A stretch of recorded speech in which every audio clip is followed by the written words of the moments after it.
Cavaliers are out of Cleveland as they take on their Eastern Conference rival in tonight's contest. The Bulls are enjoying this break from the road. And, of course, John Henson. They're struggling without him. You know what the trade means to me, guys, is they think some of their younger players are ready to spread their wings and take on a little more responsibility. They're going to get more minutes for those guys and allow them to see a little more playing time. Clearly a forward-thinking deal, you know, and even if his aren't the biggest shoes to fill, it still puts a lot of pressure on your young guys. And let's see if they're ready to fill that void. We've got a chance here to set the floor, courtesy of Gatorade, all fueled up and ready to go for this one. On the court for Cleveland, Love and Varejao are up front. Irving is out there with Iman Shumpert. And it's Jefferson in at the small forward. For three, Middleton can't get it to go. Jefferson with some nice D. And boy, how good was Chris Middleton last season? I mean, always a deep shooter who could stretch the floor. He hits the weight room in the offseason and became a much stronger defender. Now, he's one of the more promising 3-and-D guys in the league.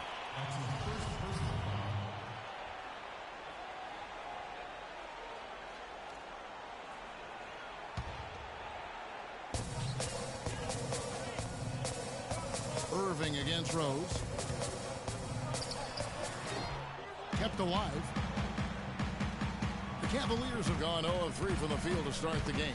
Irving and 2 free throws coming up as he misses that one. Drawing the whistle and a lot of contact there. I mean, even from over here, you can see that one pretty clearly. No question about it, Greg. I mean, a ton of contact and a good call by the officials. Kyrie Irving may be the best ball handler in the league. There are a lot of guys with a good handle. He is definitely in the top 5. If not, he's got to be in the conversation. Arguably the most talented player at his position. I mean, he can get wherever he wants to on the court. He's athletic, an unbelievable finisher as well. I think that's something that oftentimes gets underrated. Maybe the best finisher in the game. Agreed. Here's Irving following the score by Derrick Rose. Irving kicks to Varejao. Yes, and it's Irving picking up the assist. Just such a good shooter from that range. And you factor in his height advantage, it's almost unfair. And, you know, Kyrie Irving really ambidextrous as a ball handler because you can't play him to one side, and he's ambidextrous as a finisher, too. He's so creative and crafty. Terrific at the rim with both hands. Now Shumpert after Chris Middleton missed from long range. The kick out to Irving. Jefferson against Middleton. Jefferson passing to Irving. Dishes to Love.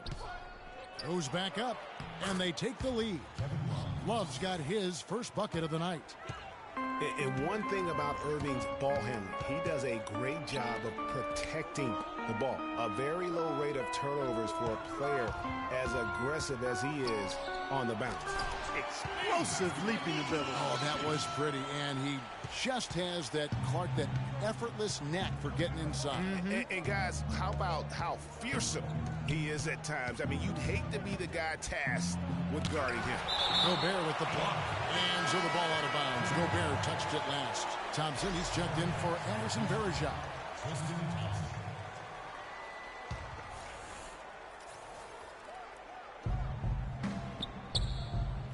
Jefferson attacking, and a foul on the shot. He'll go to the stripe for 2. It goes on Giannis Antetokounmpo. Oh, the officials are all over that one. Clearly a foul. I mean, didn't give him any choice but to blow the whistle. I mean, you got to play without fouling. And it's strange to think that early last year, all the talk in the media was about the in-house fighting on the Cavs. Goes to show just how much better things are for a team when they're winning. Mozgov, he's checked in for the Cavaliers. Smith comes in for Shumpert. Middleton can't get it to go. I didn't see that miss coming. I mean, he's usually been money from that range. Irving dishes to Jefferson. Yes, and it's Irving picking up the assist. Jefferson's got 5 points so far. There's a chance he could have a big game if they don't D him up more tightly on the perimeter. Clark, they've been struggling here on offense. Yeah, a little bit of cottonmouth here. Dry spell for sure. Gobert can't hit. The Cavaliers leading by 4. Here's Irving. Derrick Rose grabs the miss. That's terrific defense right there to prevent from converting in close. And it's Antetokounmpo penetrating. And there's the call on Jefferson. That's his first foul. And you can see he just didn't get squared up with his feet. Greg, those are always tough to judge, but I think the official got that one right. Catching up on the changes for Cleveland. Jones comes in for Jefferson, and it's Matthew Dellavedova in for Irving. And it's going to be out of bounds. The Bulls will retain possession. So Chicago ends up going with the new group.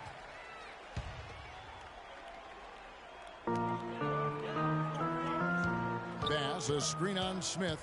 Lito kicks to Bass. Stolen by Thompson. And Smith with a clear path to the hoop. Finished off the break. Wow, the floor just really opened up for him on that possession. Yeah, I mean, I'm all for good offense, but that was just a terrible reaction from the defense. Now here's Roden. Here's Oden. And he was fouled on the way up. 2 free throws now for him. Let's bring up the 2K leaderboard and see which teams made the most of their opportunities on the offensive glass this month. The Cavaliers 4th. They have been aggressive underneath. I mean, they're playing with a physicality that you don't often see, and it's led to a lot of second chance points. Bulls made the postseason for the 10th time in their last 11 seasons. Last year, they have become a fixture, Greg, in the playoffs in the East. And how about last season, Kevin, had that interdivision matchup in their first round against the up-and-coming Bucks. Some hiccups for them in that series, but they were able to prevail. Well, we've got a moment to look back at last year's Bulls. 3rd in rebounding, 3rd in three-point shooting. And they also showed up in the top 5 in opponent field goal percentage. A very improved defensive team. Yeah, and going back to their rebounding, very few teams could outmuscle them inside. The size and toughness to scrap for every carom off the backboard. The Cavaliers leading by 4. 1:03 left to play in the first quarter. Dellavedova, the pass to Smith. That drops, and it comes off an assist from Dellavedova. Smith's got 5. Boy, in that playoff series against the Bucks, the Bulls looked like they were primed for an upset as they started slowly. Eventually pulled it together and came in as the underdogs against the Cavs. Now here's Roden. Still getting warmed up offensively. No buckets yet in the game for him. Nice shot by Smith. Boy, they've gone on this run, and ball movement has been a big key. It really has, Clark. The defense unable to react as quickly as necessary in terms of dealing with their passing. And the Cavs knocked out the Bulls in 6 games. Bulls went up 2-1 in the series, but didn't have an answer for LeBron. Strong effort from the Bulls, though, but they just couldn't match the firepower of the Cavs. Here's Dellavedova after the Bulls pick up 2. Picked by Mozgov. Dellavedova dishes to Mozgov. Smith for 3. The rebound by Oden. Here's Lito. He kicks it to Oden. Feeds it to Roden. Here's Bass. He got it up that time, but it wouldn't fall for him.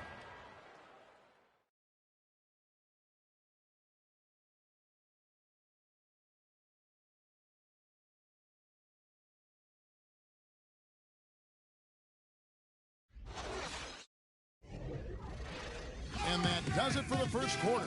Cavaliers lead by 7.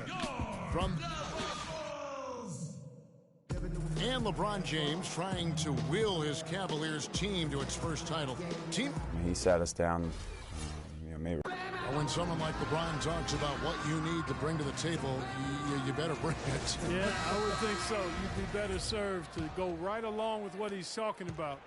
Dub the new big 3 along with Kyrie. I think if they just keep following LeBron's lead and advice, the sky's the limit. And the first quarter is in the books. Second about ready to get underway. And from what you guys have seen so far from Cleveland, what's your take? I just like the way they're getting out in the open floor, taking advantage of all those fast break chances here early on. I agree with you, Greg. I mean, they can run, and they've done a good job filling the lanes in transition. So on the floor for Cleveland, Love and Verjao are up front. Amon Shumpert is out there with Irving, and it's Jefferson in at the small forward position. The heads-up aggressive play right there. Saw the smaller man on him and took it straight to the basket. And, you know, for Brandon Bass, such a big asset to Boston last year, and they're pushed to make the playoffs, especially after the Celtics had traded away several key veterans. His toughness, his strong mid-range game, that all helped. Here's Wright. From out on the wing, he knocks it down. Wright's got his first points of the night. You know, not necessarily what you're looking for, but still able to convert. Irving kicks to Love. Shot is off, so the Bulls will take it the other way. They couldn't put the pieces together, losing that last matchup with San Antonio. And it wasn't just about the bad shooting. It was really more so about the bad offense. They just didn't execute well. The screens weren't there. The spacing was poor, and thusly the defeat. Well, you've laid out a couple of the details that lead to good offense, or bad if you don't execute them. Shooting is just a byproduct of not screening well and not moving the ball or players well. They didn't execute anything on the offensive end. Irving kicks to Shumpert. And Oden pulls it down. Bulls trail by 3. Pass to Roten. Kicks it to Bass. It's rebounded by Cleveland. Their biggest lead of the game was 9. They're coming off that win against the Nets. And in that game, guys, I mean, the beneficiary of what was some very lackluster defense being played against them. Agreed, guys. It was really quite shocking and disappointing how many free runs to the hoop they got. And the Bulls with another miss. No doubt it's been a bit of a struggle for him here in this quarter in terms of scoring. Shumpert gets a wide open look. Yes, and it's Irving picking up the assist. Irving's got 3 assists in the game.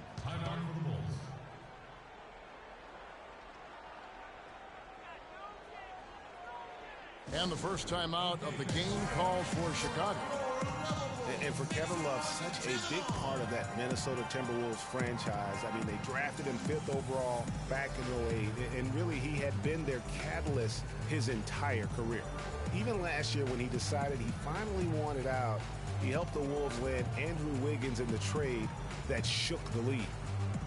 Well, Kevin Love, and we've kind of gone over some things in Minnesota with Greg, but Clark, Kevin Love probably wasn't long for the Timberwolves. Yeah, it was time for fresh scenery, and that's why the Cavs offered up the house, including Wiggins, who eventually became Rookie of the Year, for the chance to get Love. So Chicago ends up going with the new group. And Cleveland with a change here, too. Smith checked in for Jefferson. Smith outside. Back to Irving. Wants to get it to Varejao, and does. Bulls trail by 6. Rose passes to Jokic. The shot by Middleton, wide open. Another miss by Middleton. Can't get anything to drop. I mean, the way he's going, it's probably not something he should try and shoot his way out of. Well, they say you should shoot your way out of it, but his teammates probably have other thoughts in mind. The last thing they want to see him doing is continuing to cast that jumper up. That is good. Almost an impossible shot to block in the post. The defender can't give up that much of a height advantage and expect to contest it. Smith kicks to Irving. It's a pick by Love. Shumpert dishes to Irving. Smith in the post. Antetokounmpo defending. Buries it down low. 9 points for J.R. Smith. Chicago's gone 0-3 from beyond the arc to start the second quarter. Okay, time now for an injury report. Hey, Kevin, I spoke with head athletic trainer for the Chicago Bulls. He told me that after taking a look at him, it's thankfully just a sore wrist. A discouraging development for this team so early in the season. We'll see what kind of impact it has on them in the long term, guys. All right, Doris, and hopefully everything works out for him. You know, pro trainers have so much available to them at their disposal. If it's nothing serious, he'll be back. And the Cavaliers making a change here. Mozgov, he's checked in for Varejao. Thompson comes in for Kevin Love. James Jones, he's checked in for J.R. Smith. And it's Matthew Dellavedova in for Shumpert. It's stolen by Rose. Outside, Antetokounmpo. Antetokounmpo can't get that one to fall. Well, that's a warm-up jumper there. I mean, when you're a pro, you can't make excuses for missing that one. And it's Jones. That time on the assist by Irving. Irving's got his 4th assist in this one. And an open path to the hoop there. Easy bucket. We've seen that far too many times today. Rose, a screen on Jones. They get a hand on it. Stolen by Thompson. Ahead. So the whistle blows on the shot and 2 free throws for the contact right there. Yeah, way to play in attack mode and get to the line. And, you know, the defense gets their money's worth on that foul, stopping the layup and not giving up the and one. And the second free throw, good. And really, the Bulls weathered a lot of injuries last season and still had a good showing in the East. Came away with the 3 seed when many thought they would sink down after missing so many games from key players. Smith checked in for Cleveland. First personal foul. First team foul. Into the lineup for the Cavaliers, J.R. Smith. 35 seconds left in the first half of the game. Here's Jokic. 6 on the shot clock. The Bulls need to get a shot off here. And there's the basket. Whistle blows and a chance for a 3-point play. Going to the line for 1. No clue how he got that one to fall. And that was not a soft foul he had to get through, Greg. I mean, he had to really power that one up and in. And Cleveland making a change here. Jefferson's checked in. Picked by Mozgov. Here's Dellavedova. And misses it off the right side of the rim. Rose. And no good trying to get that. And that does it for the... And now, the 2K Sports Halftime Show. Welcome back, everybody. This is Ernie Johnson. It's Cleveland out on top at halftime. They lead by 9 points. Your opinion? And that's going to do it for now as the second half is just about to...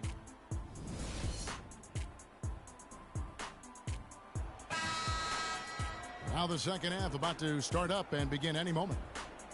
You have to like what we're seeing from J.R. Smith. And his play in that first half, how about the discipline to go along with the efficiency, guys? His shot selection was just perfect. I agree. I mean, whether it's been from mid-range or in tight, he is taking only what the defense is giving him and not trying to do too much. Very much playing within himself. Rose is out there with Chris Middleton, and it's Rudy Gobert. And then there's Antetokounmpo. And that's the group for Fred Hoiberg as we begin the second half. Rose kicks to Middleton. There's the screen. Down low. Stolen by Varejao. Irving against Rose. Irving attacking. Some solid defense from Rose. And guys, last season was a painful one for Anderson Varejao. He had finally shaken the back injury that sidelined him the year before. Signs the multi-year contract extension with the Cavs. Things were starting to look up. Then only 3 weeks later, he tears the Achilles and was ruled out for the season. You talk about a tough break. Gobert with a screen on Irving. And that one's good. 6 points for Derrick Rose. Finally, they get one to drop. That's one of their first 4 here in the third. And adding insult to injury, certainly, Greg, as you were talking about, Varejao played well at the start of last season.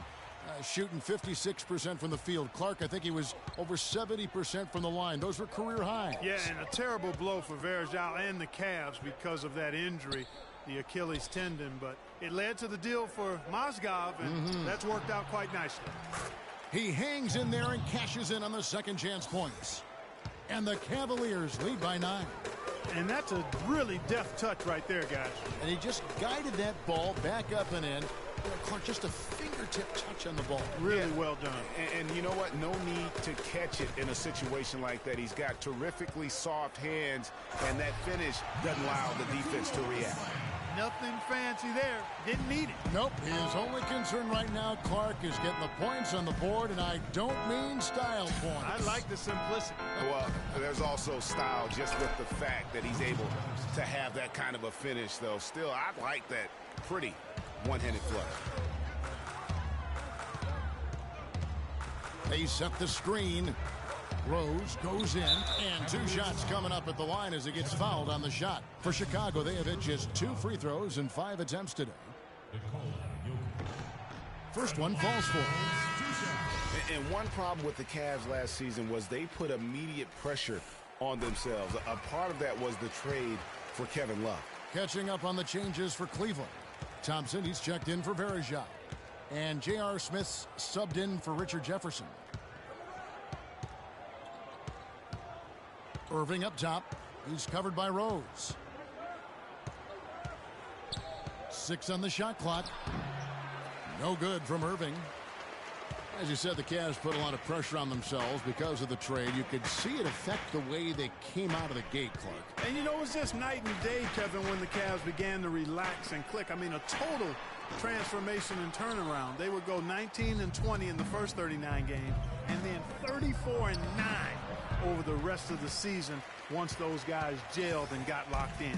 He continues to struggle from the field, but luckily for him and his team, his teammates have been able to pick him up and get the job done. To the paint, off the screen. The kick out to Antetokounmpo. Gobert down low, working on Thompson, puts it up from 12. That one off the back iron and out. The Cavaliers leading by 7. Shumpert passes to Irving. Softly drops in the floater. Irving's got 5 points so far. Oh, such a field shot there, the floater. Bulls have gone 2 of 7 from the field in the third. That leaves room for improvements. Jokic passes to Rose. Puts it up from 15. Can't hit. Good D by Irving. The Cavaliers have gone a lackluster 3 of 9 from the field since halftime. And it goes out of bounds. Last touch by Antetokounmpo. For the Cavaliers, Mozgov comes in for Kevin Love. And it's Matthew Dellavedova in for Kyrie Irving. Timofey Mozgov. 1:53 left to play here in the third. And it's Smith missing. Bulls trail by 9. Derrick Rose has certainly piled up the awards for such a young player, starting with Rookie of the Year, with the 111 first-place votes to only 5 for the runner-up. We know about his MVP, and that just shines out so brightly for him. And how about he and Michael Jordan, the only MVPs in Chicago Bulls history? They are not rotating nearly quickly enough on defense down low. Got to get quicker there. Just no resistance on the interior. You know, looking back to Rose's MVP award, his stats were on another planet that year. He was only the 3rd player to record 2,000 points and 600 assists in a single season since 1973. The other 2, LeBron James and Michael Jordan. Bass, a screen on Shumpert. Leto dishes to Roten. 3-pointer. Shot by Oden is no good.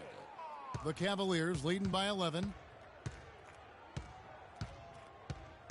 Here's Dellavedova. Smith kicks to Thompson. It's rebounded by Bass. You know, in talking about D. Rose, I don't think the individual awards mean much to him. He's about trying to help his team win championships.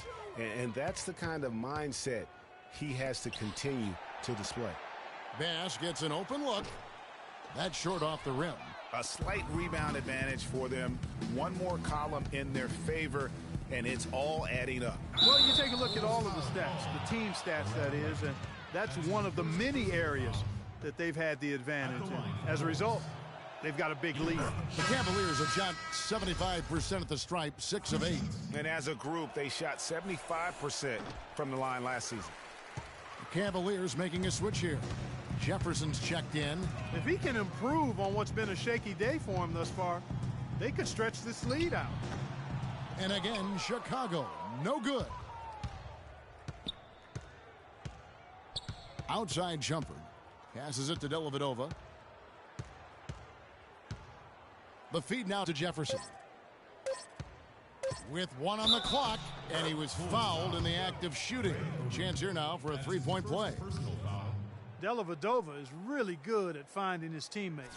For Cleveland, they have shot 70% from the free throw line tonight, 7 for 10.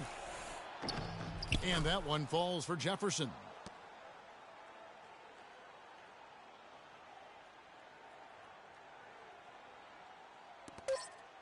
Roten off target with that. And we're getting underway here in the fourth quarter. The scoreboard tells the story in this matchup, but we'll see how much things change up here.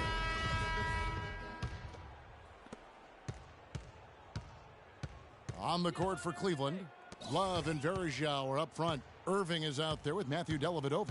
And it's Jefferson in at the 3 shot. And it's going to be out of bounds. The Bulls will take it. I tell you what, he clearly had a brain freeze on that one. You might just as well keep going straight to the bench. Bulls trail by 15. Here's Lido. And stolen by Irving. And the Cavaliers pushing it up now. Takes it off the glass. Irving's got the fourth quarter going with the first basket of the period here for the Cavs. And guys, let's get your take on the hustle stats for the Cavaliers. The activity level defensively, I've really been impressed with. There's been an attack mode on the defensive end. They haven't wasted time getting the ball up the court tonight either, and it's resulted in a lot of fast break points. That's really told the story today, guys. I mean, throughout this game, they've been able to get the ball in tight and then finish. More active and more physical down low. That's what's really been the difference thus far. Not his best game, but they're still getting it done collectively. Down low, stolen by Verjao. Irving up top, guarded by Wright. Irving drives in, and it's Wright sending it back. Bass passes to Roten. Bass, a screen on Verjao. Roten kicks to Bass. Tipped away. It's stolen by Jefferson. Here's Irving. No luck. Now Chicago takes it the other way. Good. 6 points for Kevin Love.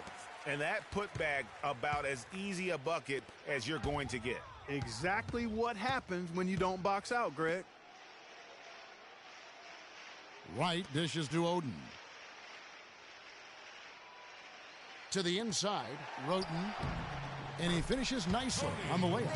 And that's the kind of lead pass we've come to expect from him. Cleveland leading by 17. Timeout. Start it.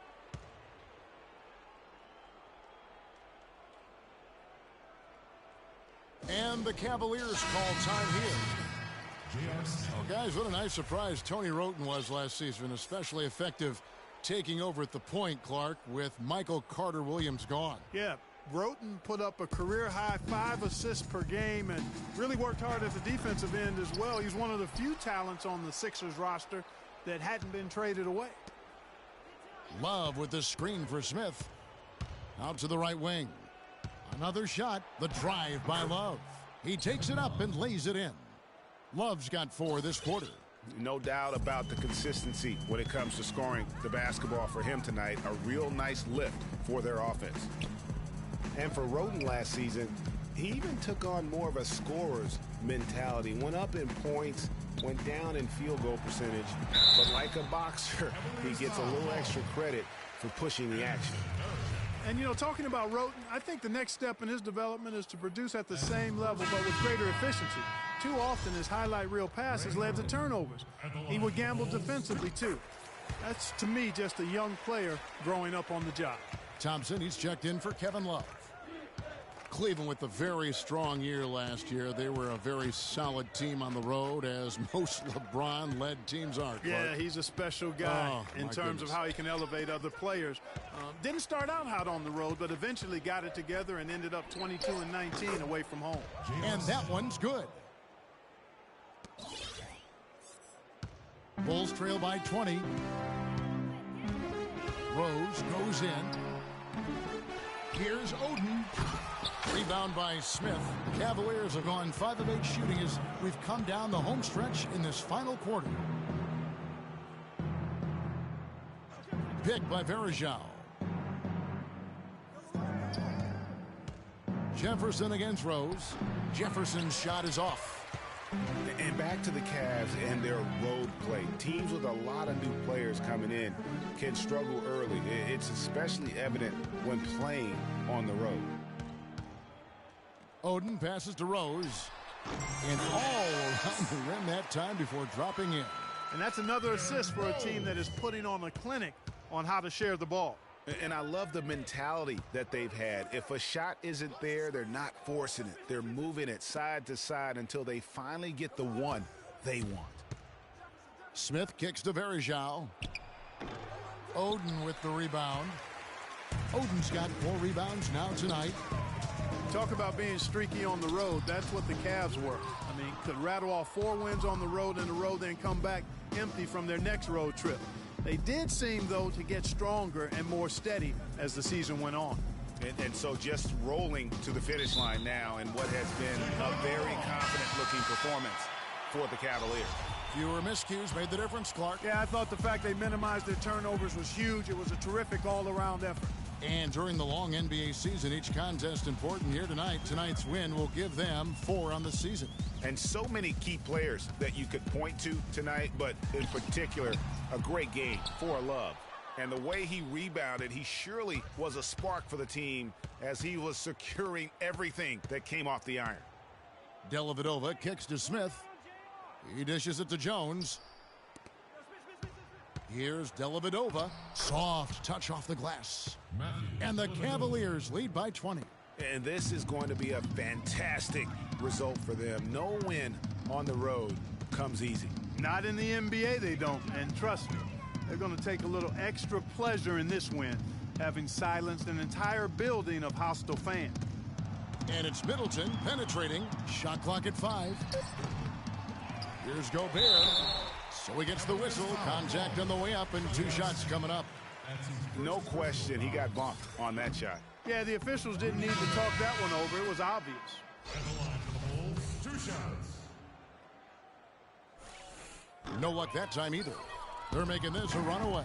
And the only question for me right now is just how big the lead will eventually become. Just 1 second between the shot clock and game clock. And Jones has it in the corner. That drops, and it comes off an assist from Dellavedova. This is a serious game-clinching run they're on. Yeah, I agree with you. Just not backing off here. I mean, they're looking to close this one out in style. What a time to have this kind of serve. So we see the Cavaliers taking the win here. To come into an opponent's building and dominate the way they did tonight says, I think, Greg, an awful lot about this team. I guess they don't need home cooking to feel at home. I mean, The 2K Sports post-game show.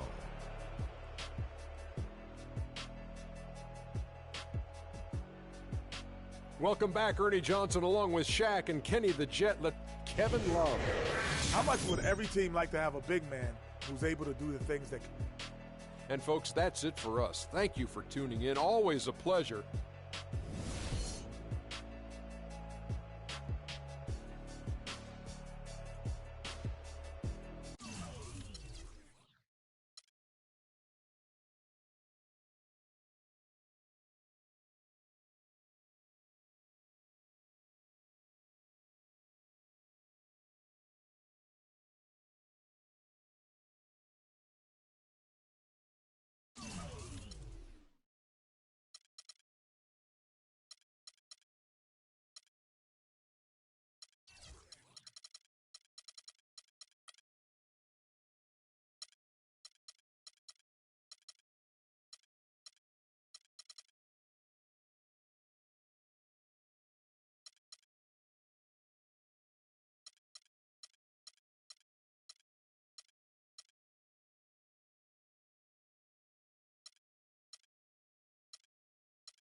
Got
2K Sports pregame show.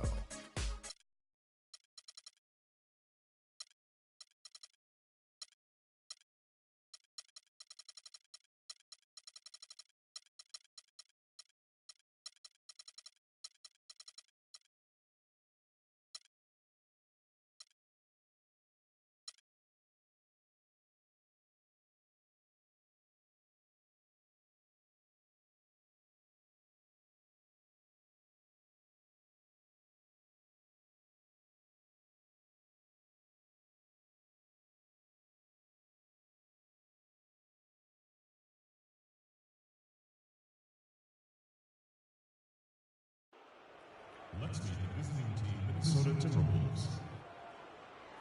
At the other forward position. The Bulls play before the hometown crowd, and we've got it live for you right here from Chicago.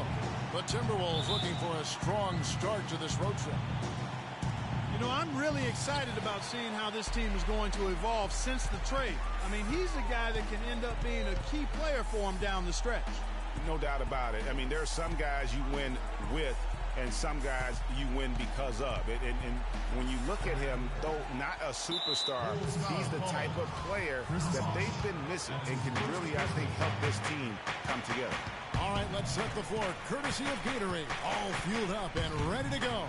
And so in the game for the Timberwolves, Rubio and Martin are their backcourt. Towns is out there with Garnett, and it's Wiggins in at the 3 spot. Good make to get things underway.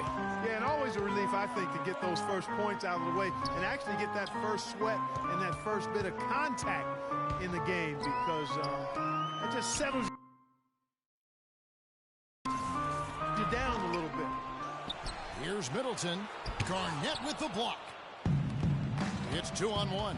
Here's Martin, and 2 free throws coming up as he misses that one. Drawing the whistle and a lot of contact there. Clearly a foul. Yeah, he took a shot there, earned those free throws. Minnesota shooting their first free throws of the game.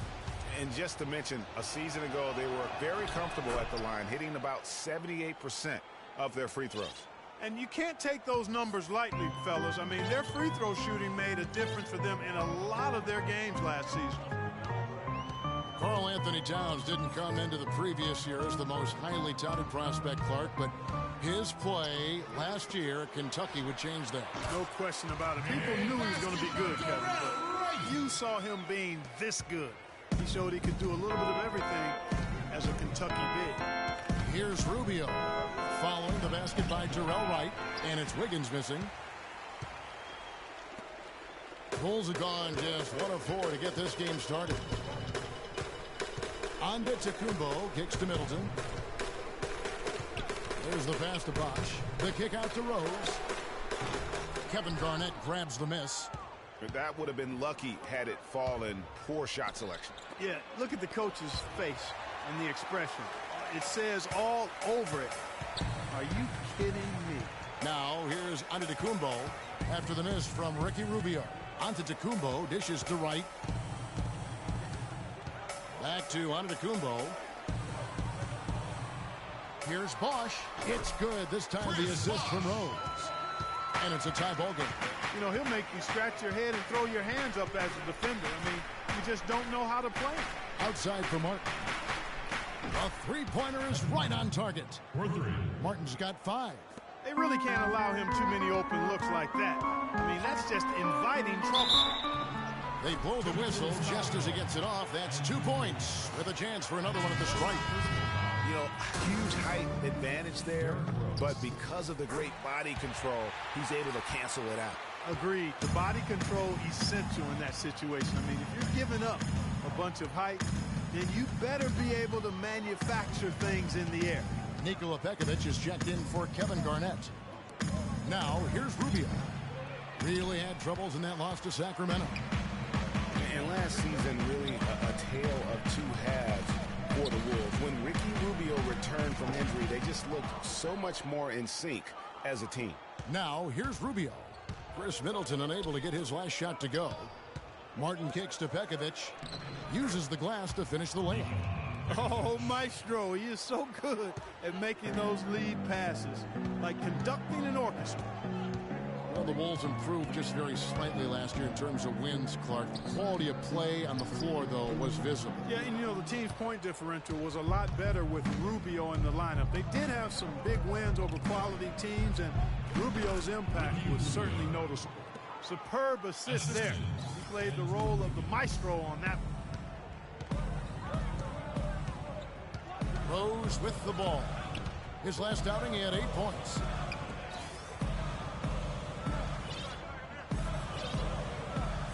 Pass to Middleton. 5 on the clock. The Bulls need to get a shot off here. Here's Bosch. Bank shot. No good. Major defensive lapse right there. I mean, he's not a player you can leave open for a jump shot. You've got to stay attached to him. They're lucky he couldn't punish them for it. Now here is Martin. 11 points for him in that last game against Sacramento. That's good. And the story here, Kevin, early on is how well they've shot the basketball. Very high percentage so far, and if you want to start a game hot, that's the way to do it. Here's Antetokounmpo. The wide open look here for Bosch. Bosch with another miss. And this quarter, he has clearly been off the mark. The drive by Rubio. Begovic with a screen, and Rubio kicks to Martin. 16 feet away. Rebound by the Bulls. Tough loss coming against Cleveland in their last game played. And they had to be sensational defensively on that night to compensate for the fact that they just couldn't find a rhythm offensively. Well, I don't think they're really built to play those kind of grinded-out, low-scoring games. It just doesn't seem to be in their DNA to me. Just a great job of attacking on the break. Yeah, exploding to the basket like that, Greg, just as soon as that ball was going the other way, that's exactly how you want to do it. So Chicago ends up going with the new group. Big group substitution now for Minnesota. Gorgie Dangs checked in for Towns. Muhammad comes in for Wiggins. Zach LaVine's checked in for Kevin Martin. And Miller's subbed in for Ricky Rubio. Here's Jokic. Shot to end this cold run. No good. Rebounding is going to be the focal point for them in this one, fellas. I can feel it. It always is, and it has been so far, and they've gotten a nice edge on the glass. Muhammad, and Oden sends it back. Roden kicks to McDaniels. Hammers it home to polish off the break. Great hustle to turn the block shot into a fast break hoop. That's a big-time play. Now, here is Miller. He's covered by Roten. Miller outside. Here's Pekovic. And a foul called on the shot. Got him on the way up that time, so he'll shoot 2 right here.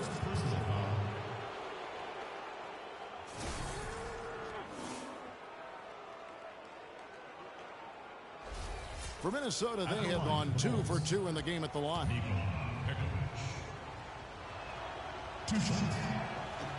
And that one misses.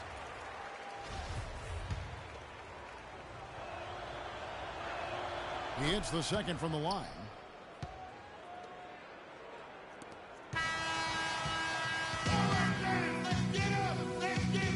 And now a chance to hear from Chris Bosh about what it meant to him to become an NBA player, the fulfillment. What a great cut from Chris Bosh. That's the kind of guy you can't help Greg love for his attitude and ability to be, in touch with that kid he once was. I know you played the same way. Chris Bosh is living the dream like you did and loving it. That's a great point, Kevin. And I think most of the guys in the league feel that same way. I mean, they may not be able to say it or articulate it as smoothly as Chris does, sure. but inside every NBA player is a kid who's still thrilled to wear the uniform and play the game they love. And now the second quarter just getting set to start. And let's quickly break down the game we're watching with the Timberwolves, guys. I just don't know that you're going to see a better quarter defensively than what we saw in the first. Really a big part of why they're on top here. The defense has been on point. We've got Tony Roten. He's out there with Ricky Lito. Oden out there with McDaniels. So that's the 5 in the game for Chicago. Jang, a screen. Here's LaVine. He's got 5. The layup off target. Could it have been any other way? I mean, last season, KG returning to the Wolves. I mean, the entire city was buzzing for his return. We're starting the second quarter, about a minute gone. Miller, the pass to Muhammad. And Oden sends it back. And that's out of bounds. Minnesota will retain possession. Towns, he's checked in for Minnesota. Andrew Wiggins comes in for Levine. Andrew Wiggins.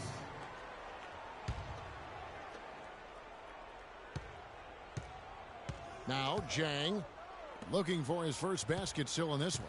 Shot clock at 6 from 11 feet away. And it's Chicago with the rebound. I tell you what, the defense should send Christmas cards for that miss. They set the pick. And injuries once again were a central theme of the Bulls season last year. Losing Rose was one thing, but then having Jimmy Butler lose a lot of time put them in such a tough spot. And for the Bulls and injuries, a lot of teams plan for these type of things. There's only so much Clark can do to mitigate losing your starting backcourt. But I tell you, great respect and admiration for the Bulls for how they fought through the difficulty. I mean, their front court did what they could. The injuries, once again, I thought turned the Bulls from championship contenders to just a playoff team. Roden kicks to Lito. 2 minutes now played in the second quarter.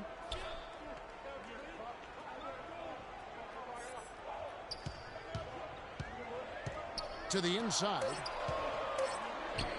Shot by Oden is no good. Timberwolves leading by 10. And Rubio kicks to Martin. The rebound by Oden. Well, one of his issues is he's a player that just does not excel at fighting through contact on his way to the rim. The defense ready for him on that possession. They had to be, because he is so strong in the paint. Wiggins drives in, and Oden sends it back. The finish. Oh! That's a quick bucket there. Solid in transition. Well, you know, he loves the chance to get out and run, and we could see right there why he does. Special thanks to Kia for that sweet Kia Slam Cam replay. The Timberwolves have gone just 33% from the field in what's been a cold second quarter for them. Just 3 of 9. And the rejection by Antetokounmpo. Rose against Rubio. Rose kicks to Bosh. Shoots. No luck. So Minnesota will take it the other way. They've held a 12-point lead earlier. Outplayed in the previous game on their schedule, losing to Sacramento. And you don't have to go too deep into the box score to figure out why they lost that one. They just had an inability on that day to make shots. You know, sometimes we talk about a defense getting into the heads of the opposing players, Greg, but that night they got up in their own heads. Just got in their own way and couldn't get out of it. Timberwolves leading by 10. And it's Martin missing. He just has not been able to get into that groove yet, guys. But as a whole, it hasn't affected them too much. Cutting into that lead a little bit. Way to finish. And the basket is still shaking. Oh, I mean, he has got power in bunches on that two-hand. Right against Wiggins. Wiggins drawn the double team. 2 minutes. 6 to shoot. Martin dishes to Towns. Antetokounmpo pulls it in. Towns has gone 1 of 3 on the night. Still, I don't know that anyone can define what Giannis's position is. It's kind of still up in the air. I mean, he's played mostly on the wing a season ago, and thus far, maybe that could end up being the best fit. Martin. Another miss by Martin. He's been anything but his usual self this quarter. It's actually been ugly to see. Rose passes to Middleton, and it's thrown down hard with both hands. And guys, right now, the defense mentally not there. Can't afford too many of those in a close game like this. Yeah, Jay, you're right. Almost a free run. Don't you think? Clark did the hoop for him there. Momentum can swing on plays like that, Kevin, especially when the finish has that much thunder on it. Prior to last season, Giannis was experimenting with point guard position for stretches. during the summer league. Well, you know, Kevin, he's just the type of guy whose size and length really allow him to guard every position. True. The Timberwolves making a switch here. Nikola Pekovic is checked in for Towns. Shabazz Muhammad comes in for Andrew Wiggins. Levine's checked in for Kevin Martin. And Andre Miller is subbed in for Ricky Rubio. After going scoreless in the first, he's really found a way to turn it on here in the second quarter. Bulls trail by 8. Antetokounmpo, a screen on Miller. Rose goes in.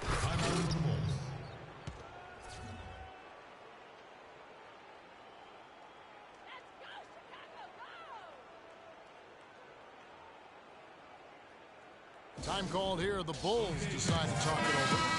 And as the coaches go to the clipboard to outline their strategy during the timeout, the players getting a chance to rehydrate with some Gatorade. That's key to staying fresh all the way to the final whistle. And Kevin, it really is. And every one of these players knows it. They're all making sure to stay hydrated. It's impossible to play your A game if you're not getting enough to drink, especially towards the end of games when the physical toll of a long contest really starts to add up.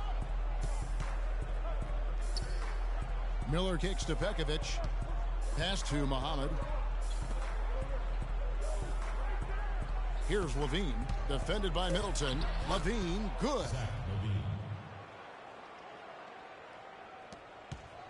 Bulls trail by 8. Antetokounmpo, a screen on Miller. And Wright kicks to Bosh. Gets it from three-point range. Bosh has got 5 points now in the quarter.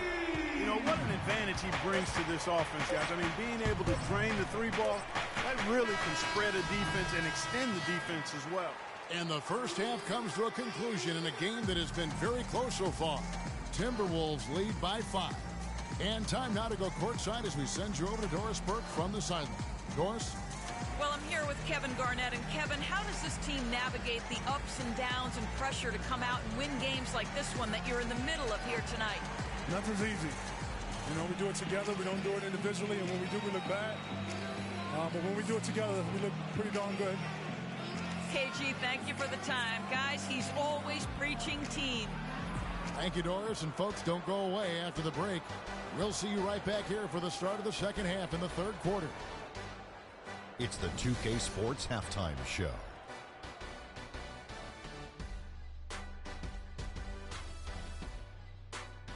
Hello again, everybody. Ernie Johnson here, joined by Shaquille O'Neal and Kenny the Jet Smith. We welcome you to the halftime show on 2K Sports. Minnesota came out looking very confident. They were able to stretch out their lead to 8 points on the heels of a few stops and some quality offensive possessions.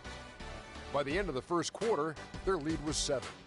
Going through the second quarter, they started to look a bit fatigued, but played well enough to enjoy a 5-point cushion here at the half. And, Kenny, what did you see out there from the Timberwolves? Well, the reserves really came through when they needed a spark. This is a close game. Any points you can get from your bench are huge. I thought the bench guys came in and inserted themselves like they wanted a starting spot. And that's what you want. Subs who are ready to produce the moment they step on the floor. How about you, Shaq? What did you think about Chicago? It will really help their cause to get to the line more. It's a close game. Every point matters. The team that usually wins a game like this is the more aggressive team, pushing the ball, taking it hard to the paint. That's the team that's going to get rewarded. All right, that is going to wrap up our halftime report as it...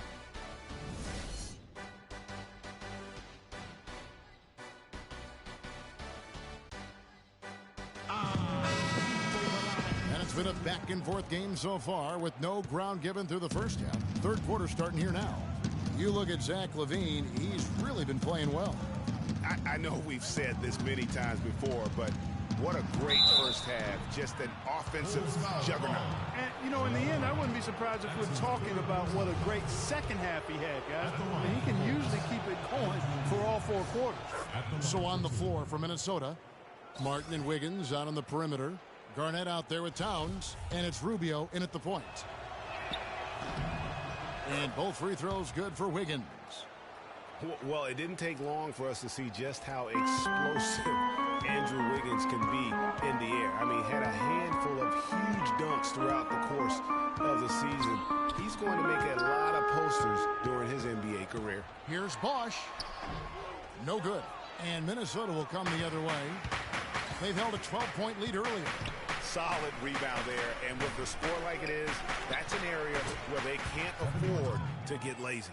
Yeah, another column in the stat sheet that hasn't gone in their favor. To climb back, they've got to put forth more effort. Well, Greg, you're right. It's clear to see with Wiggins. He is already fearless with his dunks. Clark, he'll go right at any big man with impunity and finish over him. Yeah, and I think people knew he was a special dunker, but they didn't know how aggressive he would be in attacking the basket. That's where he surprised folks. And Antetokounmpo gets it to go.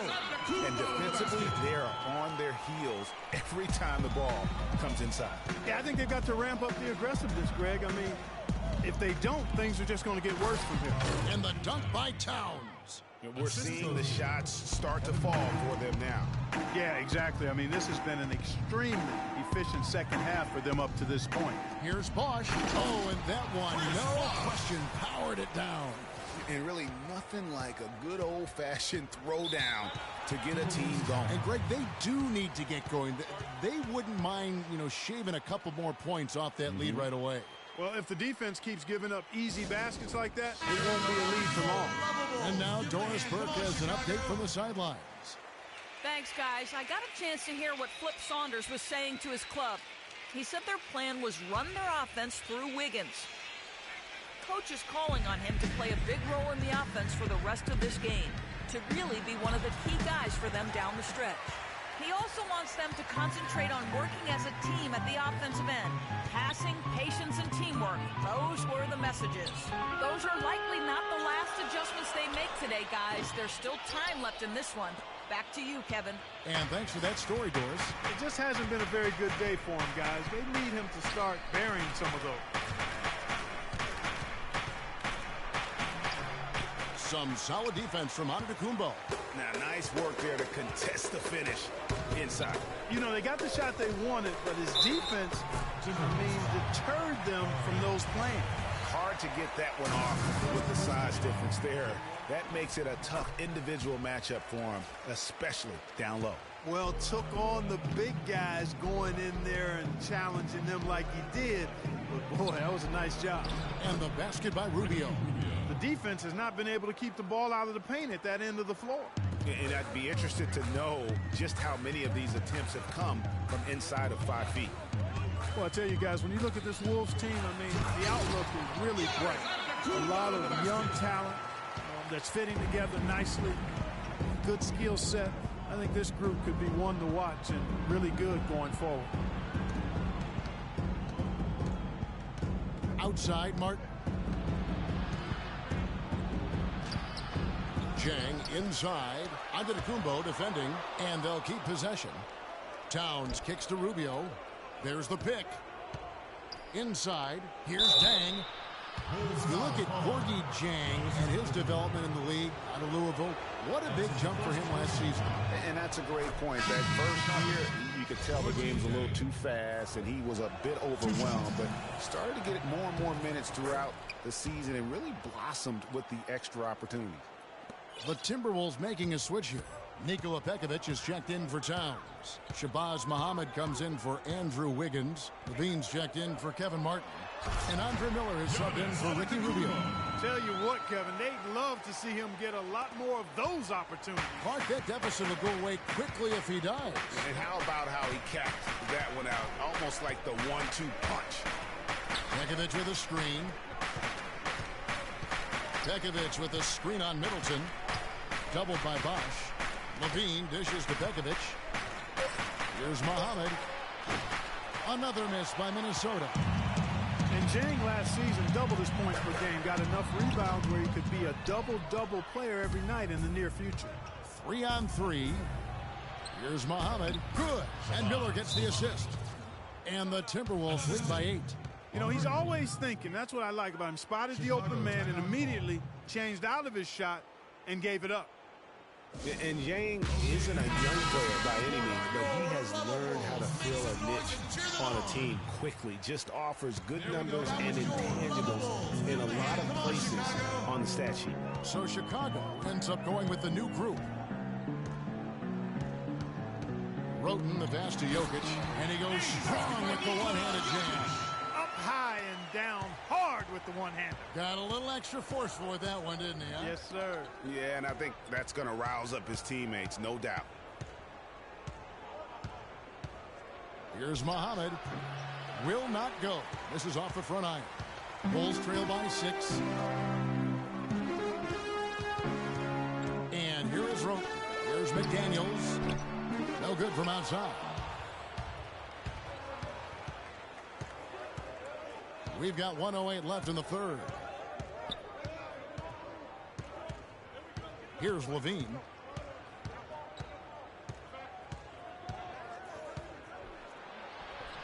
Goes to the reverse layup and taps it in. Levine's got 11 points. Guys, that time he went for the fancy finish for us there, man. That was sweet. Roten kicks to Oden.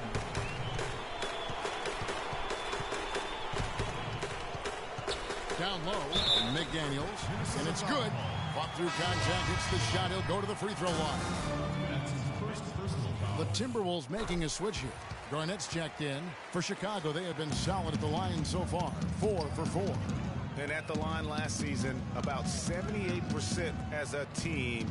Pretty solid numbers.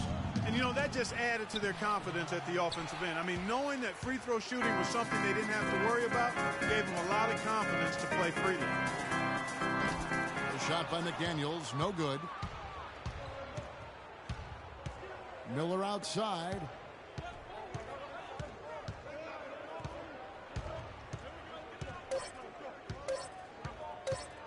Releases. Oh, and he just knocked down the buzzer beater. And he beats the buzzer to end the quarter. Terrific shot there. I mean, he was calm, he was poised, didn't rush it at all. You got to tip your hat to him. That was well done.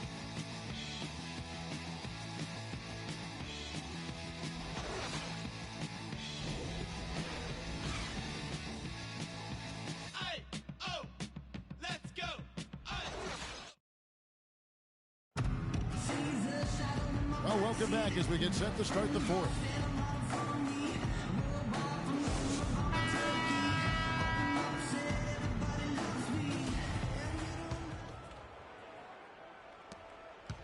Bulls trail by 7. Ricky Lito is out there with Tony Roten. Then it's Oden, and it's McDaniels in at the small forward position. So that's the 5 in the game for Chicago. And how about the execution on that play? The screen was set up in exactly the right spot. And the finish wasn't too bad either. Perfectly designed and perfectly executed. Wiggins kicks to Martin.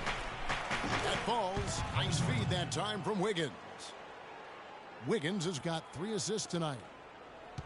And for the Bulls, they're shooting at 46%, making some buckets. Over in the corner, McDaniels. To the middle, it's tipped. Towns with the steal. It's deflected. Dives for it. Fast break. Here comes Chicago. Here's Lito. Blanketed by the D. He fights to the rim for the layup. And that's how the coach would draw it up on the fast break from start to finish. Yeah, and what a finish it was, guys. Really nicely done. Martin. Oh, and that one, no question, powered it down. Ooh, that's as forceful a finish as you're ever going to see out of this guy. Well, gee, it adds now to their lead in spectacular fashion. And, you know, that lead's only going to grow if they're not prepared to defend a little more staunchly than that. Now, here's Roten.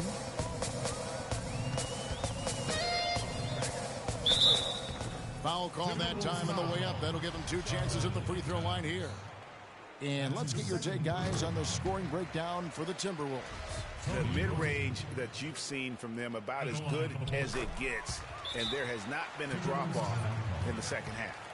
I've been impressed with how well they've penetrated tonight, too. And the Timberwolves call time. I think he just sees some things that can be improved and wants to get everybody back on the same page. And usually that, to me, is a good use of the timeout. I mean, if there's something that he's noticed that can give his team a lift, I think he's got to try to take advantage of that. All right, let's go over to the sideline with Doris Burke. Thanks, guys. I got a chance to hear what Flip Saunders was saying to his club. He told his team to keep looking for three-point opportunities, saying their perimeter defense isn't doing a good job getting out on our shooters. So let's keep firing away until they decide to guard us. Here's Antetokounmpo, and that one is hammered home. Reverse that one home. Now that was nice, real nice. The agility on display. Yeah, you love that body control. How about the power and grace on that finish? Tell you what, he can do a lot more damage to that rim than that when he wants to. And you know, Clark, with the lead they're enjoying, I'm surprised he didn't put a little something extra on that one. Me too. Well, I'll tell you what, I'm glad he didn't, because otherwise we'd probably have a 45-minute delay here. He shattered the backboard. Went for the two-hander on that slam. That's where the weight room comes into play, Kevin. I think some urgency from him there. Man, I think he's sensing that this is a critical time in the game, fellas. Here's Garnett. That's short off the rim. Bulls trail by 4. Tipped away. Bosch, the screen. Wright dishes to Bosch. Puts it up from 12. Begins with the block, and he recovers it. Just 5 to shoot. A shot by Middleton, wide open. Rebound, Minnesota. Towns has got his 8th rebound here tonight. The 11-footer. And there's the bucket. Stay with it on the offensive glass, getting it done. And the Timberwolves lead by 6. The Bulls have gotten 4 of their 6 shots to fall so far here in the 4th. A pretty nice efficiency there. Antetokounmpo, a screen on Rubio. Rose passes to Antetokounmpo. Rose with the ball. 6 on the shot clock. Back to Antetokounmpo. From outside, off the mark. And that shot isn't the one they should be taking if they want to make this comeback happen. Martin goes in. So the whistle blows on the shot, and 2 free throws for the contact right there. We're still waiting for that first miss from the line this half. 100% since halftime. Come on now. I'm not sure this lead's going away anytime soon with that kind of marksmanship. Bulls trail by 7. Guys are looking for a spark here. Yeah, I mean, a cold stretch offensively. They desperately need a basket. Antetokounmpo. Boy, that's such a beautiful move, Kevin. Why go straight up when you can throw down the reverse? That one's going to have its share of time on the highlight reel for sure. It better. I mean, I'd be shocked if we don't see that thing again tonight. Martin against Middleton. Rose with the double team. Martin kicks to Garnett to the right side. Rubio with a wide open look, and it goes out of bounds. Last touch by Antetokounmpo. Welcome fans to the FIBA qualifying round.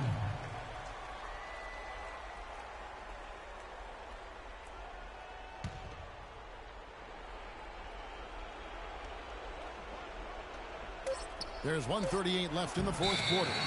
And they turn over the 24-second buzzer, signaling the shot clock violation. Chicago ball.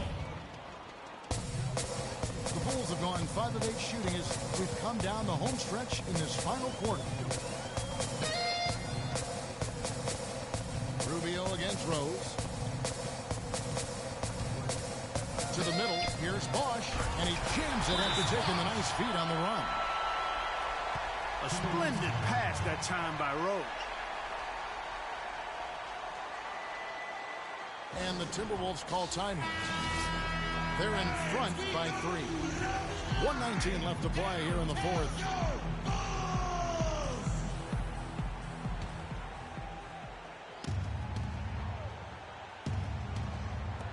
$1:19 left in the 4th quarter of this one. It's thrown by Antetokounmpo.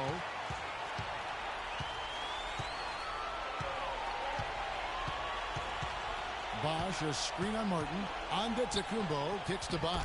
He got right to the cup using that screen. And it's now only a 1-point Minnesota lead. Minnesota calls timeout. They're ahead by 1. 1:05 left in the 4th quarter.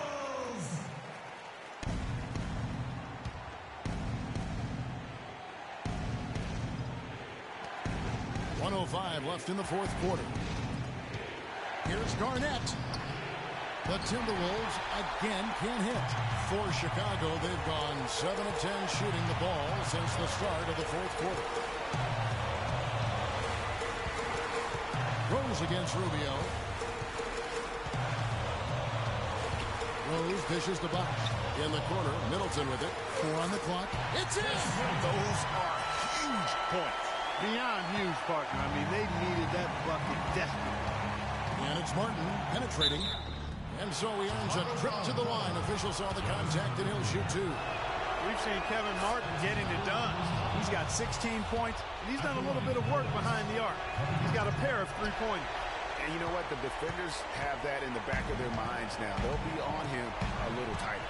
Listen, there's no doubt he feels like they should have the lead, but that miss will keep it all tied up.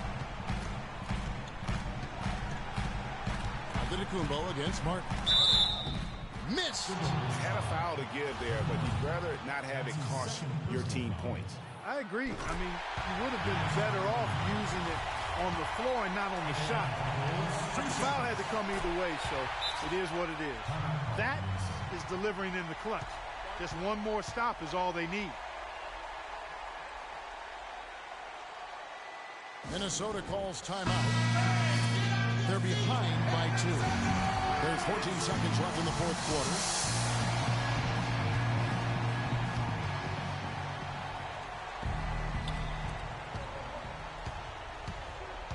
Now Rubio.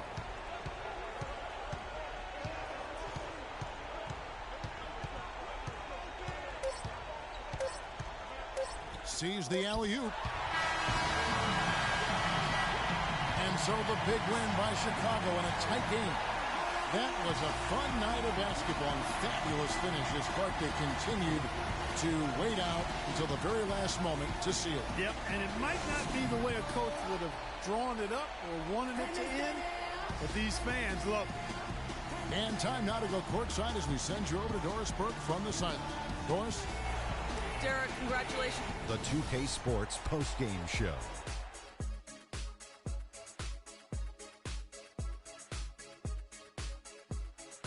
Kevin, much appreciated, and now let's present our Jordan player of the game, Giannis Antetokounmpo. Let's go to Kenny. What'd you think about his performance? He was dead on. And folks, that'll wrap it up for tonight. We hope you enjoyed the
It's the 2K Sports pregame show.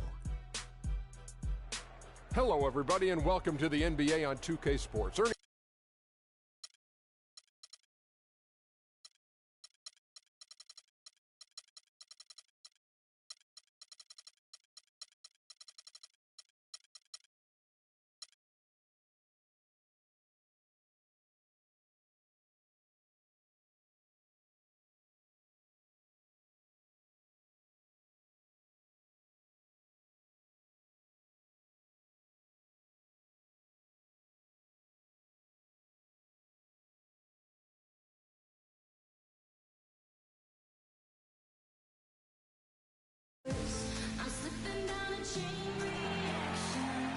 The crowd is assembled here at the FedEx Forum, downtown Memphis, Tennessee, looking for a Grizzlies victory.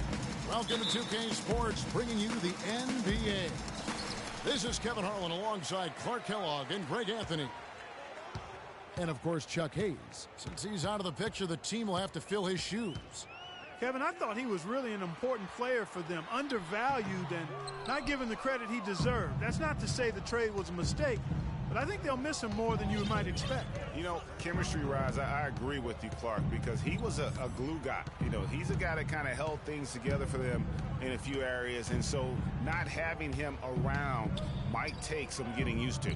Now a chance, courtesy of Gatorade, all fueled up and ready to go. The starting five on the floor. So the Bulls 5 right now. Chris Bosh is out there with Antetokounmpo. Then there's Derrick Rose. Then it's Chris Middleton. And it's Wright in at the 3 spot. Randolph can't hit. Some solid numbers once again for Zach Randolph with Memphis last year. He just keeps plugging away, grinding out, no pun intended, chugging along and producing. Yeah, 16 points, about 10.5 rebounds for Z-Bo. I mean, he's a classic power forward and always gives you the numbers even though he still plays under the rim. Kicks it to Gasol. It's deflected. And now here comes Wright leading the break. Rose, no good. There was just enough defensive pressure to get him off balance and cause that shot to go awry. Randolph kicks to Allen. Rose with the double team. To the left side wing. And the pass to Gasol. Just 5 on the clock. And that one's good. Michael Conley with excellent vision on that pass. Now about 2 minutes gone here in the first quarter. Bosh, a screen on Conley. It's Antetokounmpo on the wing. The shot is off. And the Grizzlies going the other way now. They put up a nice win against Detroit the last time out. And offensively, everything they did seemed to just come together beautifully. They threw a lot of things at the wall, and most of it stuck. Yeah, it did stick in high-quality fashion, too. I mean, a multifaceted approach like that takes a really sophisticated, locked-in defense to stop it. That certainly wasn't the case that day. Here's Antetokounmpo after the made shot from Zach Randolph. Shot's good by Bosh. A good open look, and he splashes home the 3. Memphis trailing here. Now Conley. 8 points his last outing. Fade away, and the rejection by Antetokounmpo. No doubt he's struggling right now from the field. Let's see if he can get it going this quarter. That's good. For Memphis, they've gone 2 of 6 from the field. Inside, Randolph. The basket drops, and he gets fouled on the shot. 1 free throw coming his way. It really does make the game easy for your teammates when you can lead them to the rim that well with a pass. Courtney Lee, he's checked in for Memphis. Memphis shooting their first free throw attempt on the night.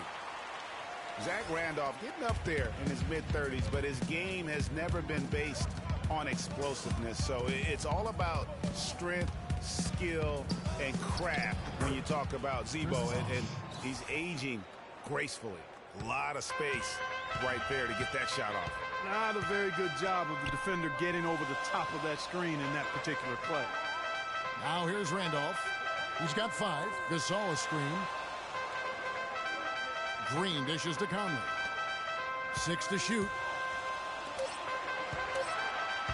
Releases. And it's Chicago with the rebound. And Randolph Clark can struggle in matchups against quicker power forwards or those spread fours. Yeah, but even though he struggles on the perimeter against those guys, he punishes them when he gets them inside in his operating area at the offensive end. Most big men have a hard time dealing with him in the paint. Very good point. Now, here's Randolph following the miss by Chris Bosh. Here's Rose. A look at his stats. He averages a bit over 8 points a game. Bosh with it. Now Green defending. Shoots from the baseline, and it's good off the back rim and in. And that's now 7 points for Chris Bosh. Last game for the Bulls, they picked up the W against the Minnesota Timberwolves. And the way they attacked the basket in that game was unreal. I mean, after a while, the defenders seemed to just wave the white flag. Yeah, like you said, I mean, that's what will happen when a team continues to attack the basket and come away with layups. The defense tends to get demoralized and deflated. Some changes for Memphis. Brandon Wright's checked in for Randolph. Barnes comes in for Green, and it's Udrih in for Mike Conley. Now here's Lee. Still getting warmed up offensively. No buckets yet in the game for him. And guys, that's his game. I mean, battling in the paint and cashing in on those second chance opportunities. And Greg cashing in hard. I mean, man, oh man, he puts an exclamation point on that dunk. Yes. Guys, that's the only way he knows how to do it. Soft, I don't even think is in his vocabulary. Roten with it. He's guarded by Udrih. And Tony Roten with the slam. And Kevin, who says a point guard should look to pass first? I mean, not when you can finish like this fella. Well, Clark, he wasn't going to give that opportunity up to a teammate. Well, you know, Kevin, that's one he'll always take himself, and he should. I mean, you can't pass up that kind of opportunity or fun. And we know the Marcus All was one of the most sought-after free agents this past summer. Clark, all along, most figured he'd be back in Memphis. Yep, a winning team, max dollars. And don't forget now, he went to high school in Memphis while his brother Powell played there. He's where he belongs. Marc Gasol, a first-time All-Star starter last season. He and his brother Powell both starting in that game. The first time that's ever happened in league history, and having both those guys go head-to-head. Here's Barnes, and they're unable to get the tying basket there. Chicago's gone 1 of 2 from long range in the first quarter. Oden a screen. Pass to Jokic. Deflects the pass. Gasol with the steal. Now Udrih. Quiet so far offensively, searching for his first points of the game, and a wide open look for Lee. Here's Barnes, and it goes as the official calls the foul. Count it. He'll shoot one more at the free throw line. The tenacity on the interior, just battling, bringing that effort and will for second chance points. 1 second left. The shot missing. And the Grizzlies, a team that's dealt with their share of tough playoff losses. But, you know, you talk. One big reason why not them is what happened to Conley. Greg losing him in the playoffs last year was the biggest adversity they went through. Can you make a case that it just made them tougher, or did it really take something out of them? You know, Kevin, it's really hard to say. A tough break, obviously. Losing Mike, and I mean that literally as well, but their problems did set them back, and maybe they can be just as good as anybody else, but until they are, they're going to have some issues.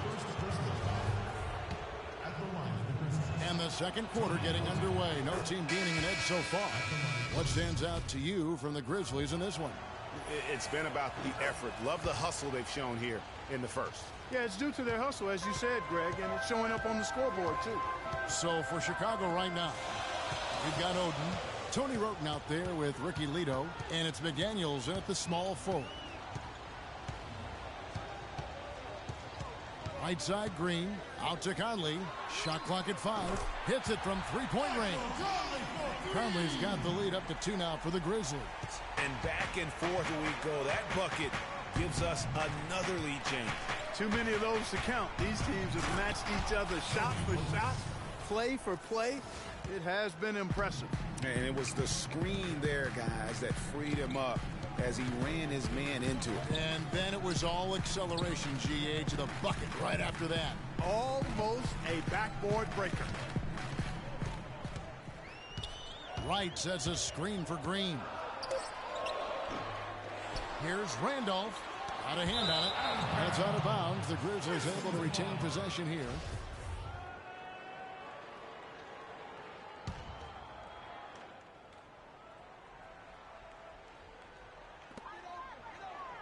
Picked by Randolph. Allen left side. Floats one, and Oden pulls it down. You know what? His finishing ability, not really at the level that you would expect from a pro, but he's going to have to start playing with more force. Here's Jokic. Shot is off. And Memphis the other way now. Their next game playing at home as the Nets come into town. That'll be the last of 3 straight at home for the team.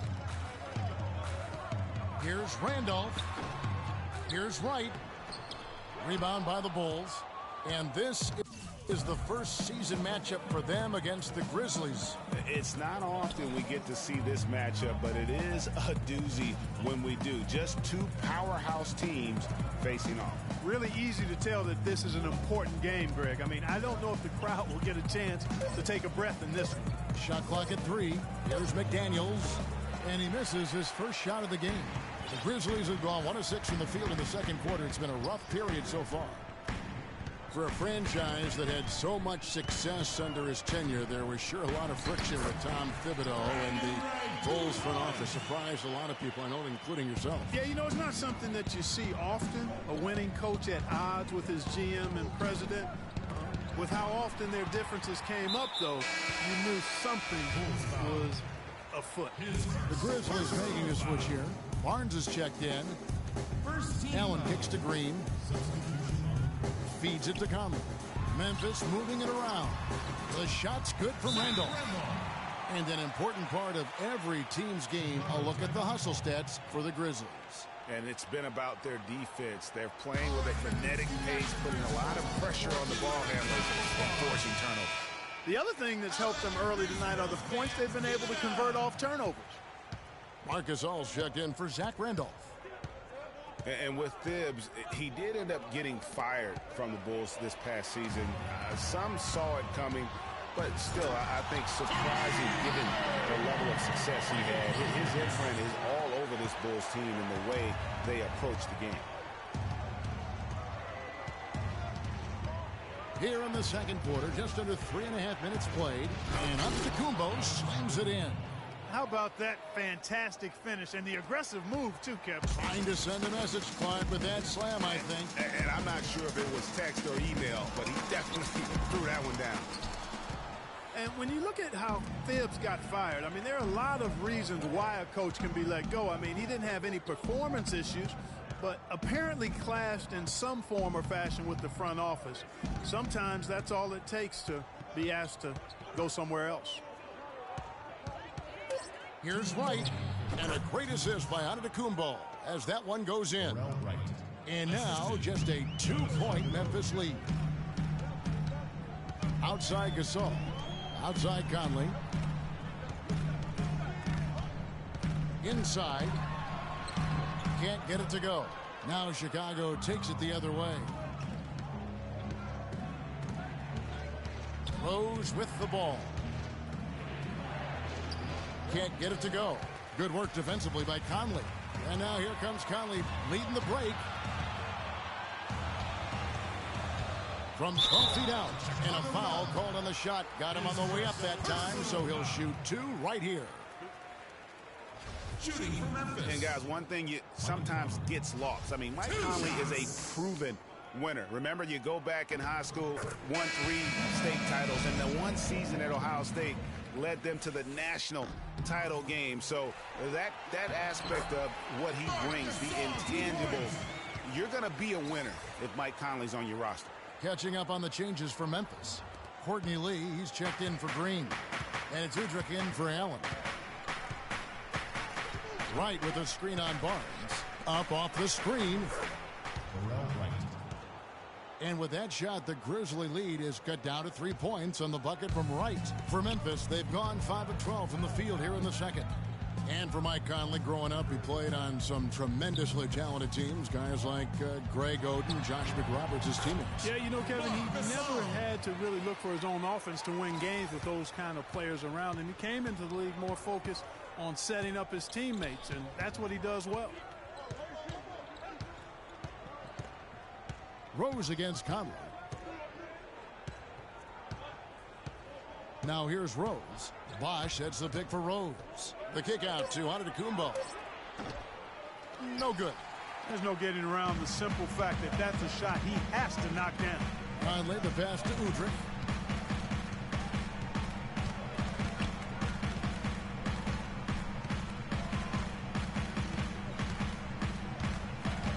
He dishes it to Gasol. The second chance effort, and it's sent back by Bosch. Gasol with the shot.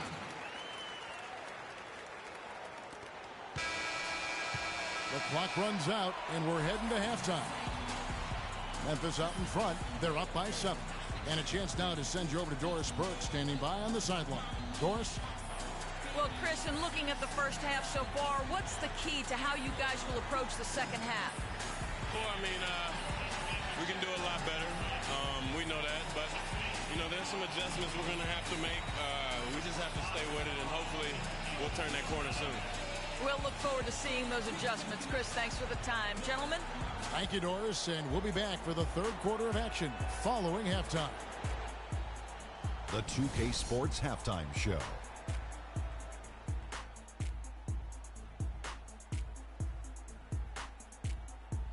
Well, 2 quarters down, 2 to go. Welcome back. Ernie Johnson, Shaquille O'Neal, and Kenny the Jet Smith as we start breaking it down for you. For the Grizzlies, the first quarter was pretty even. They were able to squeeze ahead by the end of the period with just a 1-point lead. In the second quarter, we began to see what they're capable of when everything starts clicking, as they pulled out to a 7-point lead by the end of the half. What'd you think, Shaq, about the first half we saw from the Grizzlies? Well, they're out in front tonight because of their offensive rebounding. Those second chance buckets came into play in a big way. Those are effort points, momentum builders, salvaging points off the scrap heap. You never heard me say scrap heap before, Ernie. I don't even know what it means. It just sounded good. And now, Kenny, let's get your opinion on the Bulls. They need to look into areas where they can gain an advantage. All right, and that'll do it for us here. We now take you back to the second.